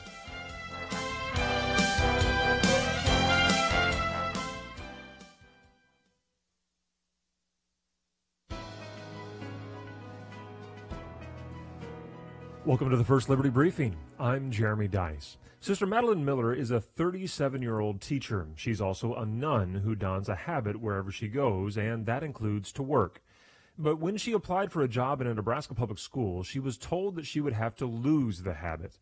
Evidently, there is a Nebraska law that prevents teachers from wearing any sort of religious garb at work. And that means that despite her credentials, Sister Madeline could not work in the Nebraska public schools. You see, the church teaches that she is to wear her habit at all times, except when cleaning with harsh chemicals that could damage the blessed garments, or when ministering in a communist country. Does that mean Nebraska is worse than harsh chemicals or communist countries? Probably not, but one Nebraska lawmaker is working to repeal the antiquated and vague law. If it is not repealed, nuns could be defrocked of their habits, Jewish teachers may have to remove their yarmulkes, Catholic teachers would need to leave their rosary at home, and Mennonite teachers could not wear their plain cap. I suspect the Nebraska legislature will have little trouble removing this law from the books, but we should learn a lesson from Sister Miller's experience. In a free society, we ought to welcome the appearance of religious garb rather than ban them from our sight. To learn how First Liberty is protecting religious liberty for all Americans, visit firstliberty.org. Hi, I'm Kelly Shackelford, President and Chief Counsel of First Liberty Institute. You can protect your religious freedom by going to firstliberty.org to download your free Religious Liberty Protection Kit. Our attorneys created kits for churches, ministries, Christian schools, military members, students, and teachers, and the workplace. Get your Religious Liberty Protection Kit at firstliberty.org. That's firstliberty.org.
Now, back to Point of View, your listener-supported source for truth. Sometimes I hate to mention these because I wonder if sometimes individuals do this simply so that we will react to them.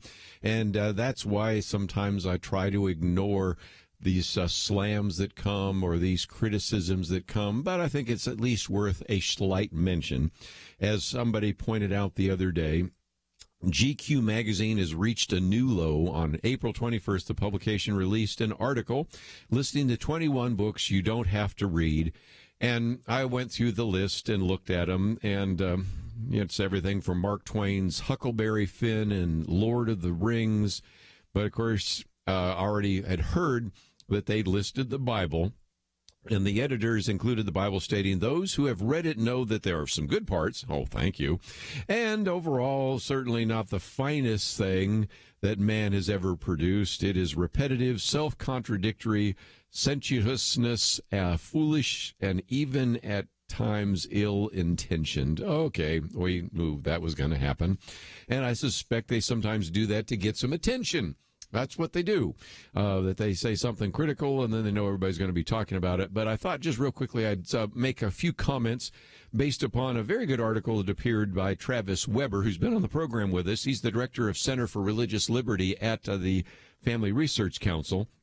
And I like the way he puts it. He says, the Bible's at it again in the news. This week, the editors of GQ listed the Bible as 21 books you don't need to read, recognizing the good book has some good parts, but including overall, it's certainly not the finest thing that man has ever produced, and goes through the long list of things you've just heard me say. And he says, one wonders if any GQ editors have ever read the Bible. If so, they might see that they have just affirmed what it says about human nature's tendency to rush to judgment. I love that line. Nevertheless, this news item provides some good funnies. The GQ, which was birthed in 1957, offers its judgment of a book which predates it by several thousand years, and which influenced the rise and fall of civilizations for millennia before any GQ editor ever entered the world. I wish funnies were all that came of this, but GQ's casually expressed ignorance could lead many to ignore the Bible to their own harm and peril. And so I agree with Travis Weber on that. But he goes on to say that there are also some other elements taking place, one of which we talked about, and that is, he says, politicians, that's actually those in California, will soon vote on Assembly Bill 2943, which bans the sale of goods and services that offer to engage in sexual orientation change efforts.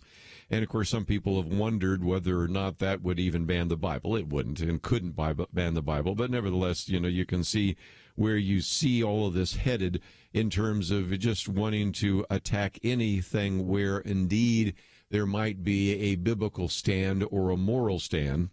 So Travis Weber goes on to say, as he's talking about that issue, many have observed the serious problems with this language. First Amendment attorney David French, who, of course, as I've mentioned before, has been on our program, has analyzed it and concluded it would ban the sale of books expressing the standard Christian view on this issue. After California State Assembly member Travis Allen stated that the bill would prohibit the sale of the Bible, the supposedly fact-checking site Snops rated the claim false. First, someone should fact-check whether Snops is actually a fact-checking website. In addition to giving the wrong answer to the question, the website struggled to hide its bias in the process. Travis Weber goes on to say, second, while the law would need to be enforced against the sale of Bibles, there's nothing in the text prohibiting this from happening, especially due to what the Bible says about homosexual conduct. The bill's purview clearly includes the sale of books and materials, counseling, according to a biblical view of sexuality. So anyway, you can go through all of that as well. And as he finally says in his piece, Travis Weber says, if you're rubbing your eyes and don't quite believe this yet, just look at the treatment of Pastor Jeremy Sauso, who several months ago in Michigan.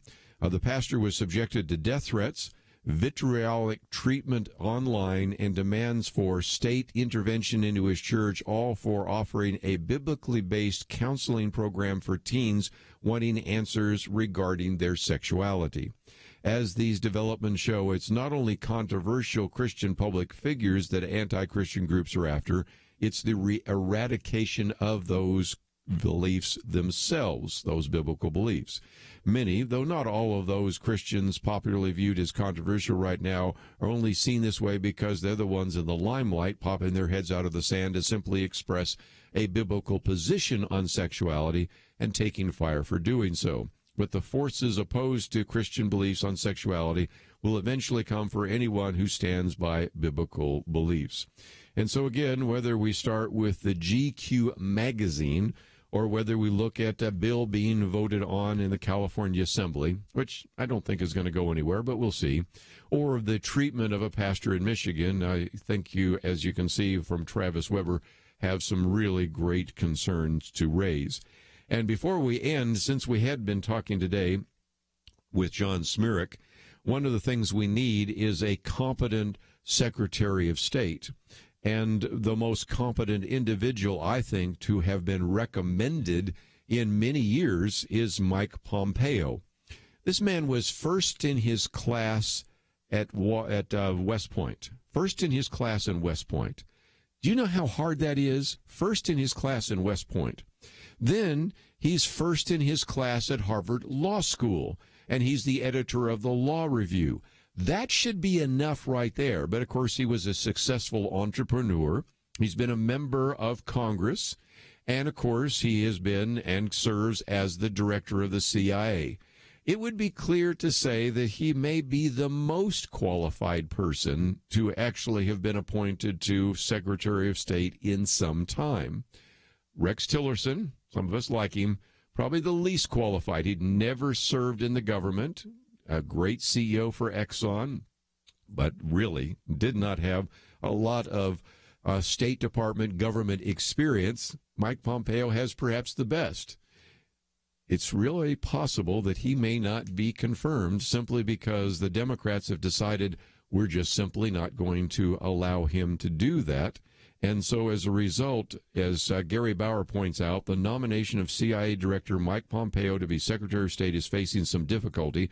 The Senate Foreign Relations Committee is voting, and probably by now has, so I'll give you the vote on it. But he says this is outrageous. Even the last time he was overwhelmingly and confirmed, even with a bipartisan vote. There are no allegations of scandal, moral failings, or mismanagement.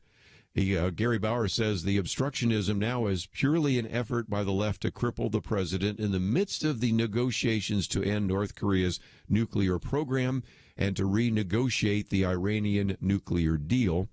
So the White House Press Secretary Sarah Huckabee Sanders put it this way. She said, look, at some point, these progressive politicians have to decide whether they love this country more than they hate this president. They have to decide that they want to put the safety and security and diplomacy of our country ahead of their own political games. And, of course, I will admit it isn't just some Democrats that have been against him. Certainly Senator Rand Paul, the one lone Republican, looks like he may be against him as well. So we'll see what actually takes place, first, of course, in committee and then on the floor. But it just shows you how politicized everything has become.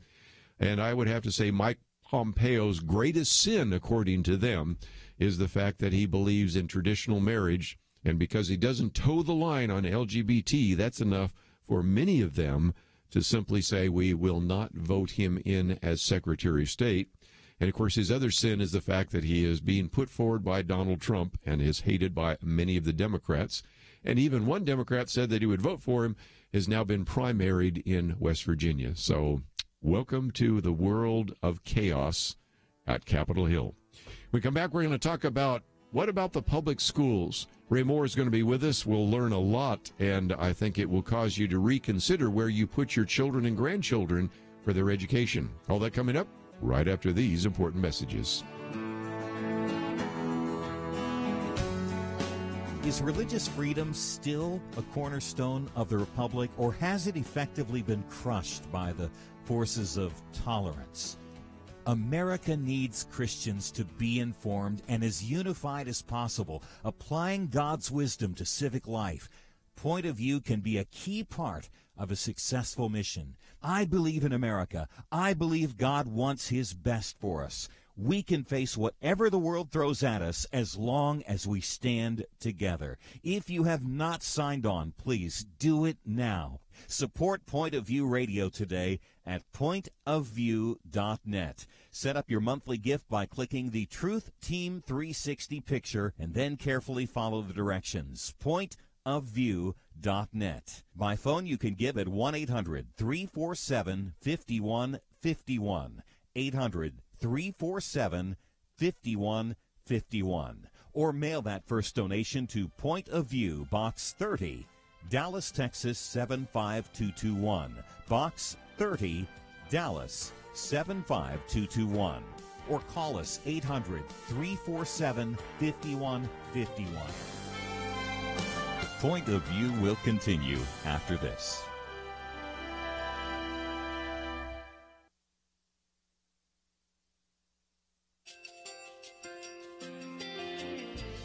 I just want to thank you so much for all the wonderful programming you have.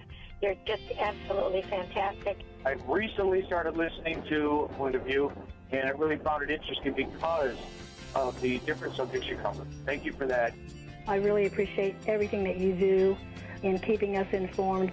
Thank you, Kerby, for everything that you have been doing. I appreciate all the work that you're doing, advocating for the Word of God. Thank you so much. Point of view, I think, is absolutely necessary because it's a Christian perspective, a biblical worldview perspective, and receive very current, up-to-date information about what is really going on, week to week in our culture, which is changing so rapidly, and yet it's morally sliding backwards. Yeah, I'm just, first of all, I thank you guys. Y'all's program is wonderful, and enjoy it every day. I learn so much every time I listen to it. Point of View Radio Talk Show.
Hi, this is Kerby Anderson. You know, each day we take on the tough issues and provide a biblical perspective to them. The topics we cover are wide-ranging: apologetics, theology, prophecy, creation and evolution, intelligent design, marriage, family, child-rearing, the millennial generation, trends in society, politics, economics, business, religious liberty, the Constitution, public policy, foreign policy, military policy, tensions in the Middle East, abortion, homosexuality, pornography, sexual ethics, media, technology, history, and America's godly heritage. We talk about anything that affects your faith, your family, or your freedom. So don't go anywhere, because Point of View continues right now.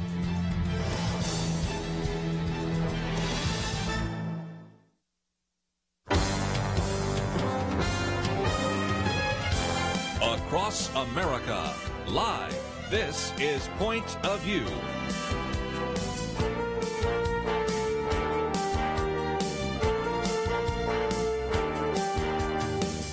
And now, Kerby Anderson. This hour we're going to come back to this issue of public education. It's something we talked about just recently with Lance Azumi, as we talked about the corrupt classroom and some of the problems happening in the public schools. And so this hour we're going to spend some time talking with our good friend Ray Moore. He's been on the program with us many times before, the director of the Exodus Mandate. Has actually served for more than 4 decades as a campus pastor, congregational minister, Army chaplain, and, of course, director of the ministry that we're talking about here as well.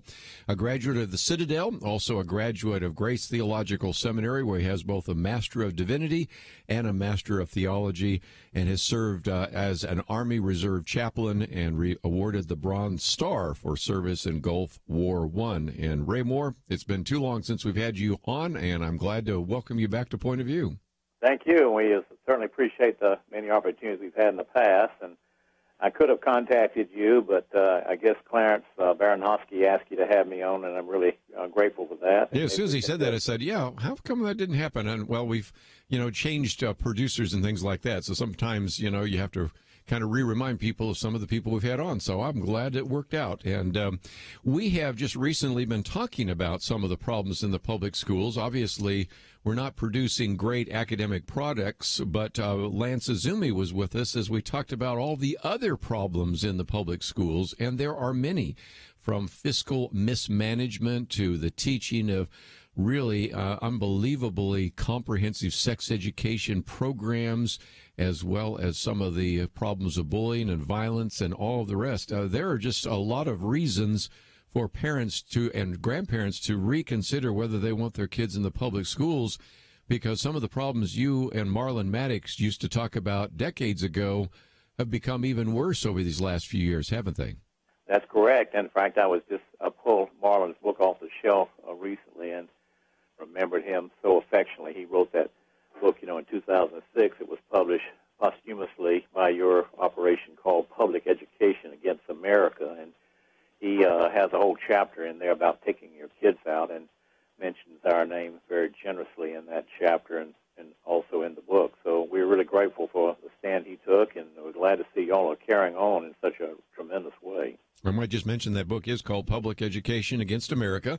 It was true back then. It's even more true now, and that's why we were doing some of the updates. But help us out at each level as we evaluate what's going on in the public schools in terms of producing young people that are able to actually produce quality individuals who can read and write and communicate.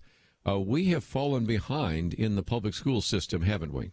Yes, it's pretty serious. Now, even though the public system was not Christian even many, many decades ago, they still, in many cases or most cases, followed traditional pedagogy, and they were educational enterprises, even though they were secular.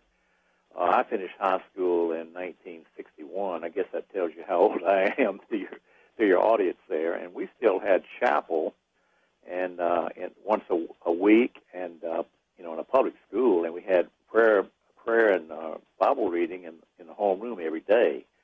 And it was a moral environment. It wasn't a Christian school. They didn't use Christian curriculum.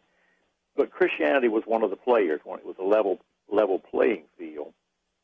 But that began to change radically in 62 and 63 with the prayer and Bible reading decision.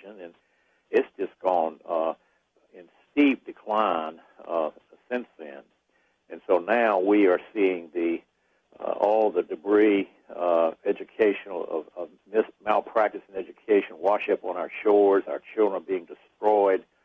And, of course, we have known this we've been working this ministry over 20 years. It's called the Exodus Mandate Project, and our mission is to encourage and assist Christian families and churches and pastors to leave behind the state-run public school system for the promised land of Christian schooling and homeschooling. And additionally, we have a hope and a prayer that fresh obedience by Christian families in educating their children according to biblical commands will be a key for the revival of our families, our churches, and our nation. So we've been advocating this over 20 years. We started formally in 1997, and it's been a rough slog. We've gotten a lot of rejection and even some hostility from Christians, believe it or not, because they buy into this faulty interpretation of the salt and light teaching from Matthew 5:13 and 14. So we've been having to deal with that, but now in the last few years it's gotten so harmful and so egregious that even the most stubborn Christians and pastors are starting to reevaluate it and are trying to take their kids out. And that's one of the things why Lance Izumi wrote his piece, as he said, just leave aside whether or not we're producing a quality product. We're not. And let's look at everything else, the teachers having sex with the kids, the kind of comprehensive sex education that is promoting Planned Parenthood and homosexual lifestyle, the violence in the schools, the financial mismanagement, and on and on and on and on. That is certainly the case. And so certainly that's one of the things you've been talking about with Exodus Mandate. But along the way, I'd also like to, in one of the articles we've posted, is talk about developing a biblical philosophy of education, because you can talk about what's wrong, but what do we need to do that is right? And I think the first thing that I think Christian parents and grandparents need to ask themselves is what is the purpose of education? From a biblical point of view, the purpose of education is different than the secular view of education. True? Right. We're supposed to educate children according to a Christian and biblical worldview, according to scriptural commands, and the education is supposed to point them to a saving knowledge of Christ and the Christian walk. And, of course, in that, if we train in what we would historically call secular subjects, we're going to have history and science and math. Those disciplines also should be structured around a Christian worldview. I'm as concerned that Christ is presented as creator in the science and math class as much as in the Bible class. And so a lot of Christians have made a dichotomy at this point. They see religious education as teaching about Jesus and the Bible, and secular education teaching the subjects. Well, all knowledge and all information is supposed to conform to Scripture and to the Word of God. Abraham Kuyper has that famous quote. Yes. He says, "Not 1 square inch of the universe where Christ does not cry out over it, that is mine." Yes. So that's what we believe, and Christians shouldn't be part of a dichotomy where they separate things and allow knowledge to be taught, even any information without honoring Christ. Yes, again, that sacred secular split is one we've talked about with Christian Overman and a number of others. We come back, I want to get into also one of the books you passed on to me, which I'd never seen until you sent it, and that is Truth is Fallen in the Street, examining the pedagogy of Christian teachers in public schools. And we're going to get into something that you probably heard people talk about in terms of the origins debate. Should I teach a two-model approach, and let kids make up their own mind? Really, was that what you would do in a Christian school? Obviously not. So we're going to get into some of those discussions as well. And along the way, perhaps you have some comments or questions about what's going on in your own public schools, or questions that you have about the Exodus Mandate. All of that is fair game, and we will take those calls as well as continue our discussion right after this.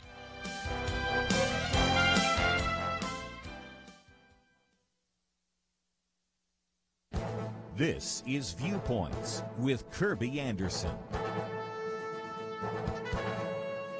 Is what is happening these days in America normal? I doubt very few people would answer in the affirmative, but you would probably get different answers depending on a person's political persuasion. Republicans might say America got off track when the Supreme Court nominations of Robert Bork and Clarence Thomas got so political. They might point to the actions of the previous president and the development of a swamp in Washington. Democrats might talk about a vast right-wing conspiracy against the Clintons and elections stolen from Al Gore and Hillary Clinton. But as Christians, we should look at the harsh reality that America has not been normal for a much longer time. For example, since the 1973 Supreme Court Roe v. Wade decision, there have been 60 million abortions. That is the current population of Italy. It is hard to consider America normal when it has aborted 60 million unborn babies. It is also hard to consider America normal when 5 Supreme Court justices essentially legalized same-sex marriage 3 years ago. And it is also hard to consider America normal when more people died of drug overdoses last year than all the soldiers who died in the entire Vietnam War. Of course, there are also the financial abnormalities. Over the last few months, the federal Treasury has collected a record amount of tax revenues. Yet the federal deficit for this fiscal year and next year may exceed $1 trillion. We're bringing in record amounts of tax dollars, and yet we are spending it even faster. We should remember a few of these facts and statistics when we hear politicians and pundits, and sometimes even pastors, act as if everything is normal in America. These are not normal times. I'm Kerby Anderson, and that's my point of view.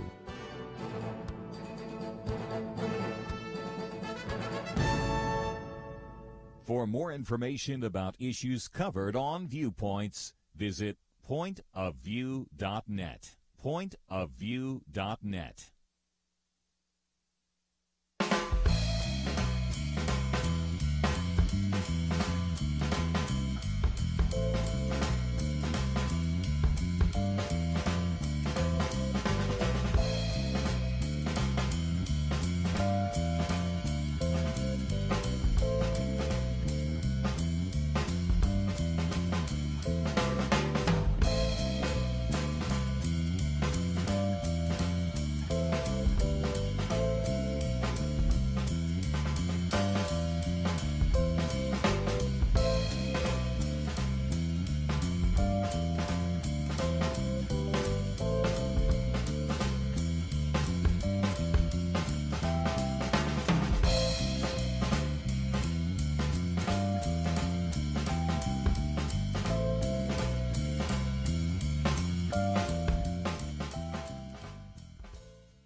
You're listening to Point of View, your listener-supported source for truth. Ray Moore is our guest, and again, the director of the Exodus Mandate Project, also co-founder of Frontline Ministries. And before we get into some of the pedagogy for just a minute, one of the other things you passed on is a DVD, The Call to Dunkirk. And I know that one of the things you've been doing, Ray, is to use this movie that a lot of people saw this last year called Dunkirk, which just is, again, a reminder of how at that time this inspiring story of ordinary citizens banding together to ask you, or in a sense, really rescue some of the British troops from annihilation. And you've used that as kind of a metaphor to actually talk about rescuing our kids from the spiritual and moral and even mental destruction that takes place in the public schools. Right. It's only 3 minutes, and they can write us for a copy, or they can go to YouTube, just put in Call to Dunkirk. We created it to be a very short, like a commercial, to be used in Sunday school class or between the worship service and the passing of the offering, during a normal service. Really gets to the point. I'm in it along with Dr. Bruce Short and Dr. Vodi Bauckham, both of them from Houston. Right. And very prominent leaders in the Christian education homeschool movement, along with me, and they've been supporters and part of Exodus Mandate. So it's had a real impact. I think we've got about 100,000 viewers by now, but it does really make the point, and I'd urge your audience to go to YouTube and look up Call to Dunkirk. It makes a comparison between what happened in 1940 and the crisis today in public education. Again, we can maybe put a link there, but you can probably find it very easily by going to YouTube. And, of course, I've got the DVD here in case people wanted to get a copy and use it in their Sunday school class. Along the way, we'll take some phone calls, 1-800-351-1212. Let's go to Charleston, West Virginia. First of all, Carl, thank you for joining us today. Carl, you on the air? Well, we'll put Carl on as soon as he gets back to the phone. One of the questions I did have for you is about this idea of Christian teachers in the public schools. The way in which I think some Christians respond is they say, well, Ray, Kerby, Marlon, whoever, I understand what you're saying, but I, as a Christian teacher, try to present some Christian views, and in this setting, I let the students make up their minds. But I think it goes back to a myth, and see if you would agree, Ray. It seems to me that this myth that we've adopted is that education is religiously neutral. I'm not sure education is religiously neutral. What about you? Absolutely not. I totally disagree with that, and unfortunately, many of our Christian teachers who work in the public school system have to adopt that view, or they won't be allowed to stay. And that's what Jay Justino has done in his book, Truth Has Fallen in the Street. It's a new book, powerful argument. With the Exodus mandate, we've pretty much confined ourselves to trying to urge families, churches, and pastors to get their children out. We haven't addressed the teachers as much, but Jay addresses the teachers and shows that they really cannot use a Christian pedagogy, a Christian traditional method of teaching truth. The knowledge of God is the beginning of wisdom. They can't use that Christian model and teach in a secular public school, or they'll lose their jobs. And so he's suggesting, and he makes a powerful argument, that maybe they should leave too. Not just the children, but get the teachers out as well and let them go into Christian schools and staff the new Christian school movement in the future. Jay is a teacher, a science teacher, and head of a science department at a large Christian school in the Atlanta area, and also is a homeschool dad, has 7 kids, and he's offered a new argument. And I'd urge you to have him singularly on your show sometime. It's a new book called Truth Has Fallen in the Street. They can get it from my office, or they can go to Amazon and get it there. Yes, it just came out last year, and I'll hold up a copy of it here just so people can see that indeed we're talking about a new book that is entitled Truth Is Fallen in the Street, examining the pedagogy of Christian teachers in the public school system. And one of the reasons I really wanted to make this available to individuals is because it's just come out. Spends a little bit of time looking at Christian teachers in the public schools, looks at some of the objections that people might make, and then talks about the importance even of the origins issue as well because of his science background. So, again, it's a book that we'll probably talk about in the future.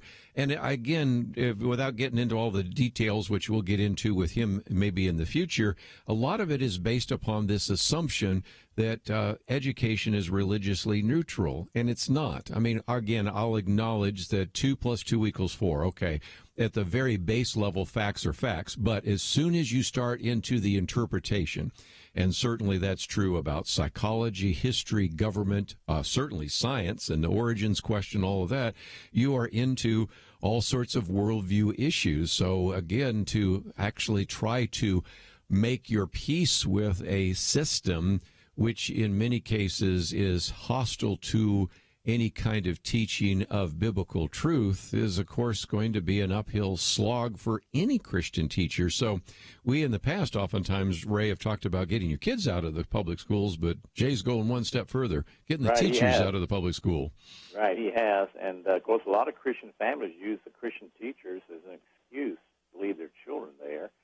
They become enablers, even though they don't intend to, and they may be in the same local congregation, but if that Christian teacher really speaks up boldly for Christ and uses a Christian traditional method of teaching truth, they'll be out. They'll be gone.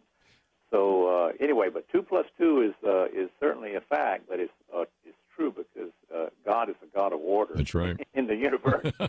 Even something as simple as math presupposes order, and order presupposes a creator. And if nothing else, okay, I'm probably going to get some letters now. As I was kind of going through Jay's book, and we'll do a whole interview with him in the future probably, I was struck by the fact that, we have another problem. It's not just sometimes Christian teachers in the public schools, but maybe you'll agree with this, Ray. Sometimes we have Christian teachers in the Christian schools because they've had a secular education and never developed a Christian worldview.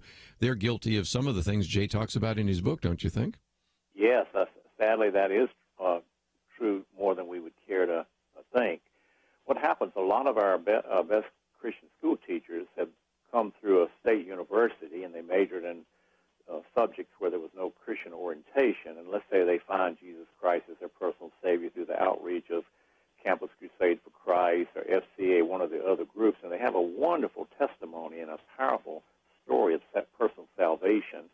And they have been saved and born again, but in many cases their minds have not been saved and fully converted because they've come up in a secular environment. So we think a lot of the Christian school teachers need to be educated in Christian worldview and Christian instruction before they come into the Christian schools. Let's take some phone calls again. We'll go to Georgia. Gaddy, thank you for calling today. What would you like to add to our conversation? Oh, thank you for taking my call. First, I'm a huge supporter of homeschool and Christian education in the private schools.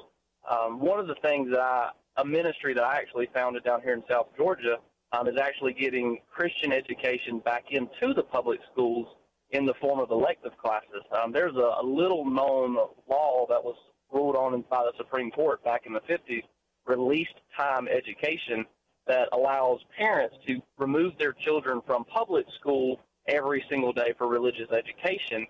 And in South Georgia, we actually have 3 different classes that are already approved by the state to be taught in the public schools: an Old Testament class, a New Testament, and a world religions course.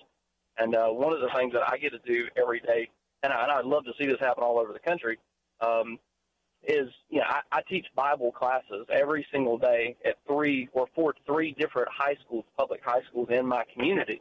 And these students, because we do it off campus, because we do it from a Christian perspective, it's perfectly legal, but we get to teach Christian doctrine, Christian philosophy, Christian teaching. In my Old Testament class, we literally walk through the entire Scripture looking at who the Messiah would be.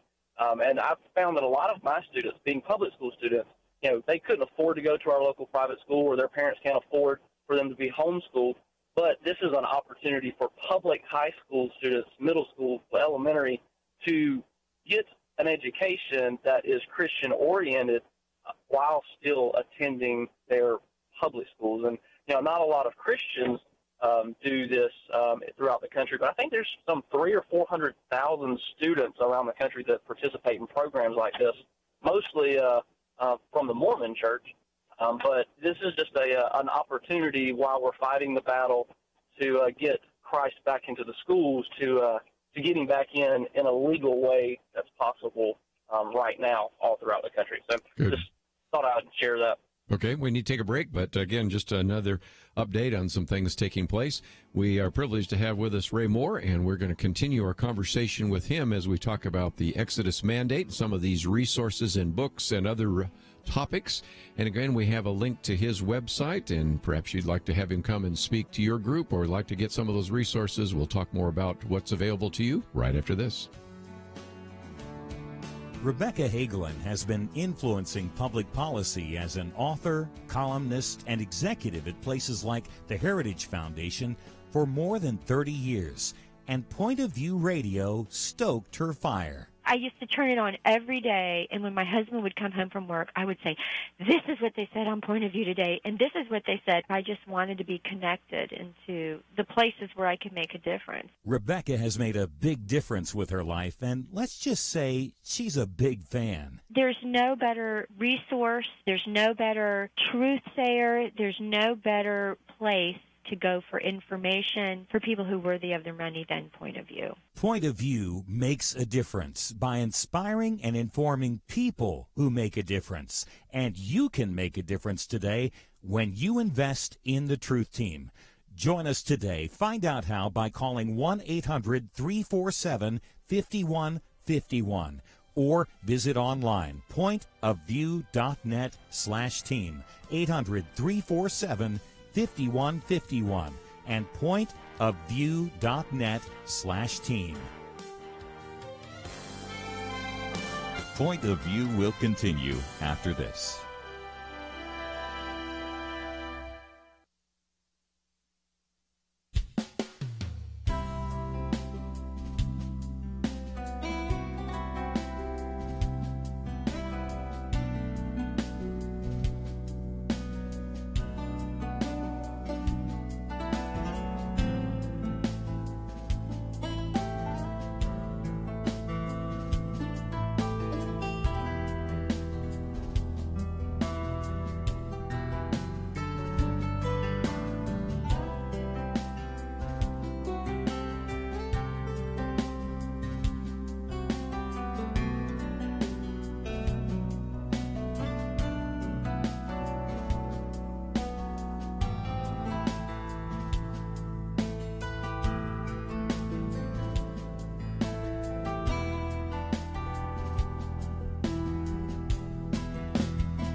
You are listening to Point of View. The opinions expressed on Point of View do not necessarily reflect the views of the management or staff of this station. And now, here again is Kerby Anderson. Continue our conversation today with Ray Moore, and if you'd like to know more about Exodus Mandate, you can go to exodusmandate.org. Of course, we have a link there on our website. We'll talk a little bit more about some of the resources, but let's take some more phone calls. We'll go out to Salem, Oregon. Brian, thank you for joining us today here on Point of View. Hey, good to be here. I'll talk fast. I hang out with professors, doctoral students. I've been in the education field for 33 years, and their mission is far underway, further than almost anybody on this program is talking about. And they do socialism, statism, neo-Marxism. The whole thing is fully into the schools. And what I wanted to say, I asked Ray, Ray, the civil government schools were never for leading people to Christ. And in terms of biblically, we should never be using public schools to indoctrinate children in anything, whether it's Christianity or socialism. So, Ray, is not the correct biblical mission of Christians to just not even use government schools and actually abolish them? And is that not the only long-term solution to anything good advancing the gospel in the United States? Yes, I totally agree with that. In fact, I'm very much aligned, associated with Kevin Novak, who wrote a book recently. Yep. Called Abolition, Overcoming Christian Education. I got that book here, and I'll show it to us when we come back to the screen here. Here it is again. This is another book we might talk about. Yep. Kevin Novak, Overcoming the Christian Establishment on Education, called You Abolition. do it, Ray. Do it. I mean, if parents think that they can somehow take back the schools, there's absolutely no way. I just was at the American Educational Research Association in Manhattan, New York last week. The Christians are totally bamboozled about what's going on in public schools. Well, you're not hearing me advocate taking the schools back. We're totally against. All right. Excellent. I was mixing you up with that previous caller. He's talking about taking the schools back. Then schools were never under Christ, and you'll never take them back. No, they don't. We use a jurisdictional argument that the Scripture assigns the education of children to the family in the church, or to the family with assistance from the church, not government. Absolutely. So the state has no more business running schools than they do administering the sacraments. Absolutely. Absolutely. So we use a jurisdictional argument, and we're promoting Kevin's book, and that is an awesome book. That is excellent. That is excellent. Yeah. I'm not going to put my last name on the radio here, Ray, but I'm going to send you some quotes from this annual meeting of what doctoral students and professors are promoting with second graders. Literally, they call it queering them, which means re-educating them. I don't mind you doing that. I'd be happy to receive it, but I am totally up to my neck in what they're doing. He's up to it. He's got it down. Yeah, we know all of that. We get it's so much.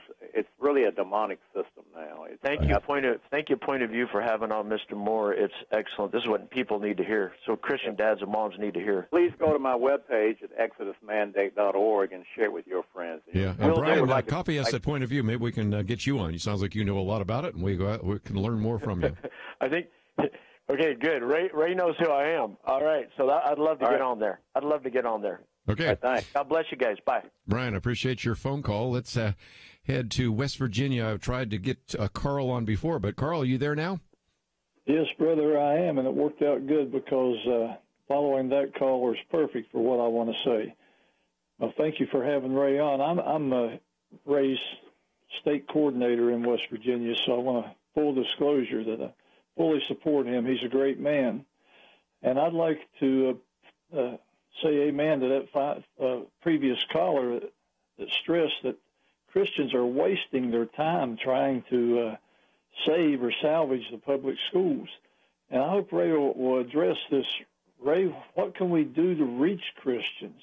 What's the plan? I know we've talked about it, but I'd like to hear you say it on the air. Thank you, brother. Well, I think one of the biggest problems we have, sadly to say, having been in the ministry myself for 40 years, is the pastors are, generally speaking, as a group, AWOL on this problem. ACSI, which is the largest private Christian school agency or association in the world, about a year and a half, 2 ago, did a study of the pastors, and they found that about 10% of conservative pastors strongly support K-12 Christian education or homeschooling. 20% of strongly or moderately support. By that, they put their kids in a Christian school or maybe promote it, but they're not aggressive about getting the kids out as I am, and the other 10%. Sadly, about 30% of evangelical pastors will take no action whatsoever. And when I discussed this with an ACSI official in Colorado Springs last year, he actually defined this 30% of, these are conservatives now, of being hostile to K-12 Christian education, which is kind of incomprehensible to me. I'll give you an example of it. Here in Columbia, South Carolina, we have a very good Southern Baptist church. We would call it a conservative Southern Baptist church, maybe a lot like First Baptist Church of Dallas or Prestonwood Baptist, something like that in your area. And they have quite a few public school teachers in the church. And the headmaster of a local outstanding private Christian school, which is affiliated with a Southern Baptist church, is a member of the church. But the pastor will not allow her to advertise, promote, or make any information known to the members because he's afraid of upsetting the public school teachers in his church. So we consider that being hostile to Christian schooling and homeschooling. And he's what we would call a Bible-believing Christian. So the biggest problem we have in the movement right now is we don't have enough pastoral leadership. And so we're hoping that that will change and we could push the 20% who are moderately supportive of Christian schools to become like the 10% who are very strongly and aggressively supportive. We don't need half of the pastors. We probably need 30 to 40% of them to be engaged on this. But right now, only about 10% are really engaged. And it's a tragedy, in my opinion. I mean, I'm talking about evangelical pastors are really being derelict in their duties. So if your members are listening in and their church doesn't have a Christian school, get a delegation together or sign a petition and go talk to your pastor. Say, Pastor, we've got to get the kids out into the safe sanctuary of Christian schools and quit messing around trying to reform these public schools. They're not even broken. They're actually working. It's a socialistic model, and Christians shouldn't be there. We can't fix socialism. You can only abandon it. So that's the short answer, Carl. And Carl is really doing a very good job there in West Virginia, talking to pastors and doing conferences and doing radio shows. And if we had one person like him in all 50 states, we'd be making a lot of progress on this front. Well, let's see if we can get a few more people to volunteer. But I had a couple other ideas, Ray. And one, of course, you mentioned a minute ago, of course, that very short video, which is entitled A Call to Dunkirk, and I just realized it's on your own website, so that would be one of those. It's 3 minutes long, so you can just go to exodusmandate.org, so we didn't even need to put a link because it's right there. But I thought I'd mention something else. We've had Colin Gunn on this program a number of times over the years, and you worked with him in a film that came out called Indoctrination, which I thought was really delightful because he had this kind of yellow school bus going around educating people about what's going on in education. He was kind of a Christian version of Michael Moore. It was taking the Michael Moore kind of concept cinematically, and then really, I think, did a very good job of educating individuals about what's wrong with the public school system. So I would think that if a church wanted to get a copy of that video, and I'm sure you can connect them up with that, or just even find it on the websites that are available there, Colin Gunn and Gunn Productions. I know you were a part of that, and there's just another way to maybe get people to look at this and go, you know, because everybody thinks really that the public school system is bad, but the school that my kid goes to, it's okay, right? And so what you need to do is kind of help them recognize, no, it's not okay, and we're really fighting an uphill battle. Right. That is probably the best single thing that's been done in this movement in maybe the last 15, 20 years. And Colin Gunn and Joaquin Fernandez were the directors and producers. I was the executive producer, so I put up a substantial amount of the funds and also had a little bit of the hand into the script. And it was sort of the agenda of Exodus Mandate. And it's hard to measure, but we're guessing maybe 3 to 4 million views by now. And so I commend you for having him on, and I hope you'll have him again because that movie is still out there and it's still going strong. they can order that on doctrinationmovie.com. Right. So another good example. Not bad for a guy that comes from Scotland. And let me take a few more phone calls. Well, yes, let's do that real quickly. First of all, we'll go to KYCC. Yvonne, I think you had a question for Ray Moore. So thank you for joining us today. Hi. Yes, I have two questions. What do you think about the K-12 program for homeschooling? My kids, the last one graduated 5-6 years ago. Now I have my granddaughters, so I'm homeschooling them. I have a ninth grader, have a middle school, the seventh grader. The ninth grader is happy being home. The seventh grader is antsy and wants to go. Let me take a break, and we'll come back and give Ray Moore a chance to answer that question. All that coming up right after this.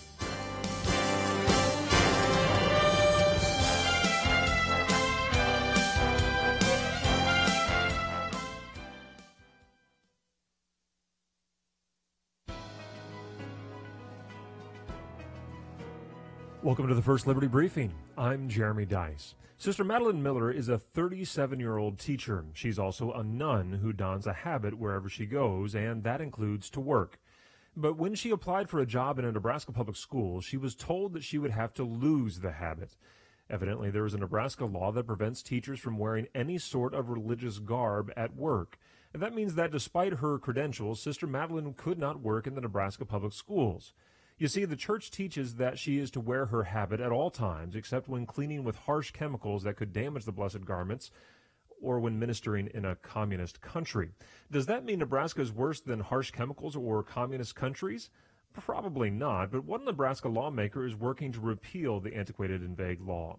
If it is not repealed, nuns could be defrocked of their habits, Jewish teachers may have to remove their yarmulkes, Catholic teachers would need to leave their rosary at home, and Mennonite teachers could not wear their plain cap.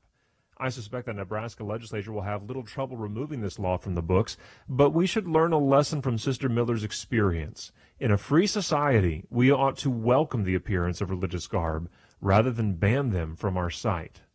To learn how First Liberty is protecting religious liberty for all Americans, visit firstliberty.org. Hi, I'm Kelly Shackelford, President and Chief Counsel of First Liberty Institute. You can protect your religious freedom by going to firstliberty.org to download your free Religious Liberty Protection Kit. Our attorneys created kits for churches, ministries, Christian schools, military members, students, and teachers, and the workplace. Get your Religious Liberty Protection Kit at firstliberty.org. That's firstliberty.org.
Now, back to Point of View, your listener-supported source for truth. Ray Moore with us for a few more minutes. And Ray, we had the question from Yvonne, and it also parallels a question we got off the air, which was asking about this tendency that we're starting to see in some of the schools which will allow you to go to college early and take some of those courses. And so the question is, could they go, if they're in the public schools or they've been homeschooled or Christian schools, go to those schools ahead of time? And my answer would be very quickly, depends on the college.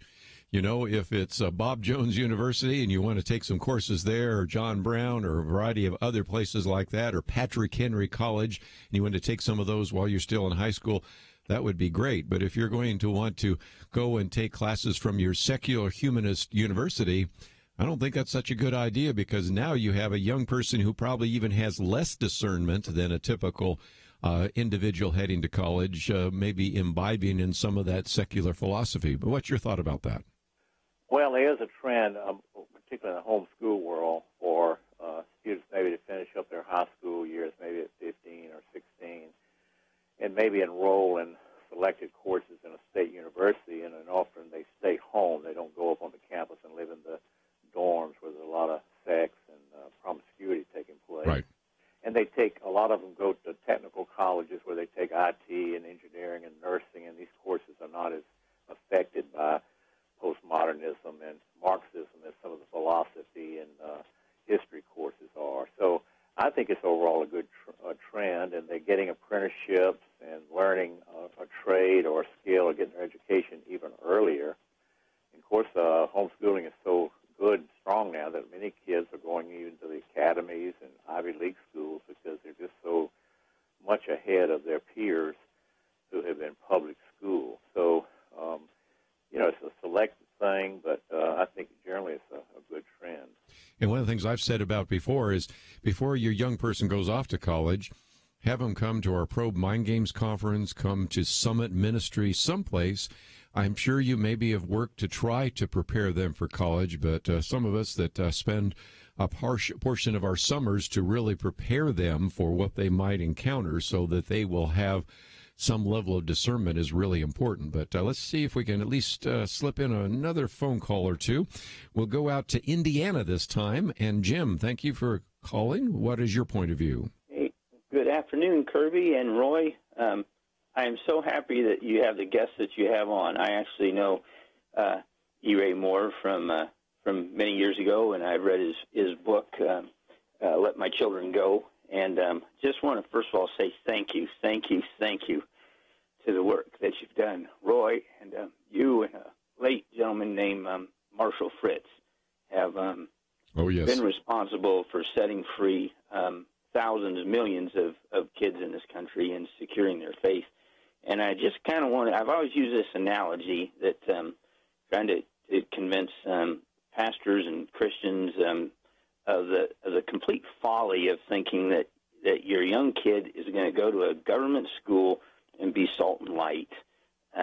First of all, I think that's about like playing the equivalent of spiritual Russian roulette, giving your kid a 6-shot revolver with 5 bullets in the chamber and hoping that they're going to turn out okay and get lucky. If you just do the math of the number of hours that your kid is going to sit under the tutelage of a godless anti-Christian or downright hostile to Christianity influence and think that they're going to come out okay back into that. These are the most formative years of our kids' lives. Kids are kind of like concrete, when it's wet, early on you can work with it and put it where it needs to go, but by the time they're 15, 16, 17, 18 years old, things are starting to set, and you don't get your whole lifetime to influence your kids. It's only when they're young that you're really going to have the opportunity to instill in them a biblical worldview. And I just wanted to call in. I was so elated when I got an email that said that you were going to have Dr. Moore on your show, Kerby, and I listened to you often on Moody Bio Radio. And thank you. And I just want to thank you for having this very, very important show, and just want to encourage your listeners that use what influence you have as grandparents or parents and get your kids out. The changes that have occurred just in the last few years, and I'm 60 years old, and I saw the changes between my elementary years and my middle school and high school. Isn't that amazing? The way things were really starting to slide downhill and into an abyss of secular humanism, and so that's all I really wanted to say.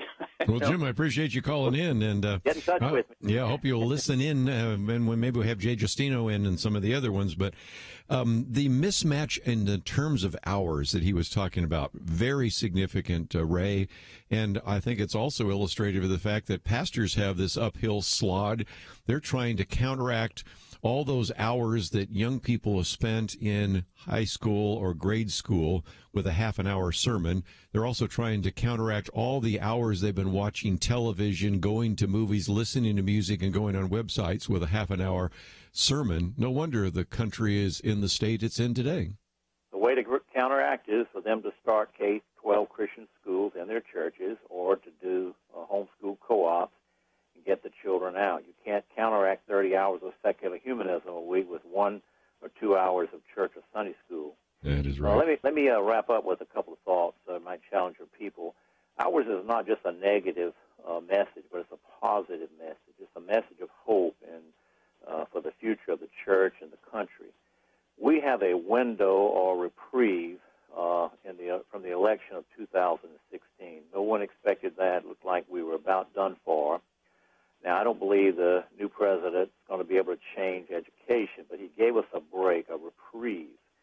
And in Holy Scripture, we see often a favorable political change for the religious people, such as Cyrus coming, Persian emperor, can lead to a favorable spiritual activity as well. If you look at Haggai 1:1, it says in the second year of Darius the king, he followed Cyrus. Haggai the prophet stood up and challenged the people to rebuild the temple.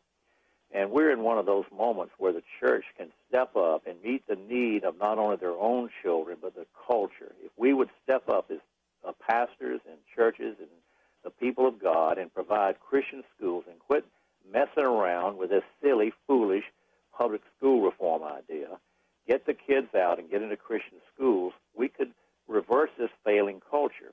With 80% of evangelical Christian children still in public school, we can't win that battle. They're going to capture our children over the next decade. We'll be whittled down to nothing. And I describe the moment in which we're in the culture war. It's like we're camped in the valley, weakened forces of churches and their allies camped in the valley. The campfires are burning. The enemy, the powerful cultural liberals and humanists, are on the mountain with the high ground. They've got all the weapons. They've got the high ground. They control the courts, the schools, all the institutions that shape our culture. And we're in the valley, and we're going to fight the battle in the morning. And if we fight the battle in the morning the way we've been fighting, we're going to lose and lose. We're going to lose. And I think we have a chance now to pick up our army in the night with our children and march off to the promised land of Christian schooling and homeschooling. That will strip away from the left what they need and must have to finish us off and finish our churches, our families, our countries off. They've got to have the children. We've got the children, and we've got to stop handing them over to the enemy to educate. Very good. We're just about out of time, but if nothing else, it's a great charge, a great challenge. And Ray Moore, I appreciate you being on the program with us today. Thank you, Herbie. I want to thank Doug and Steve for their help behind the scenes. Tomorrow is our Millennial Roundtable, and if you would like to hear this broadcast again, you can simply go to our website, pointofview.net. We have a link to Exodus Mandate. We'll be back tomorrow. Is religious freedom still a cornerstone of the Republic, or has it effectively been crushed by the forces of tolerance? America needs Christians to be informed and as unified as possible, applying God's wisdom to civic life. Point of View can be a key part of a successful mission. I believe in America. I believe God wants His best for us. We can face whatever the world throws at us as long as we stand together. If you have not signed on, please do it now. Support Point of View Radio today at pointofview.net. Set up your monthly gift by clicking the Truth Team 360 picture and then carefully follow the directions. Pointofview.net. By phone, you can give at 1-800-347-5151. 800-347-5151. Or mail that first donation to Point of View, Box 30, Dallas, Texas 75221. Box 30, Dallas 75221. Or call us 800-347-5151. Point of View is produced by Point of View Ministries.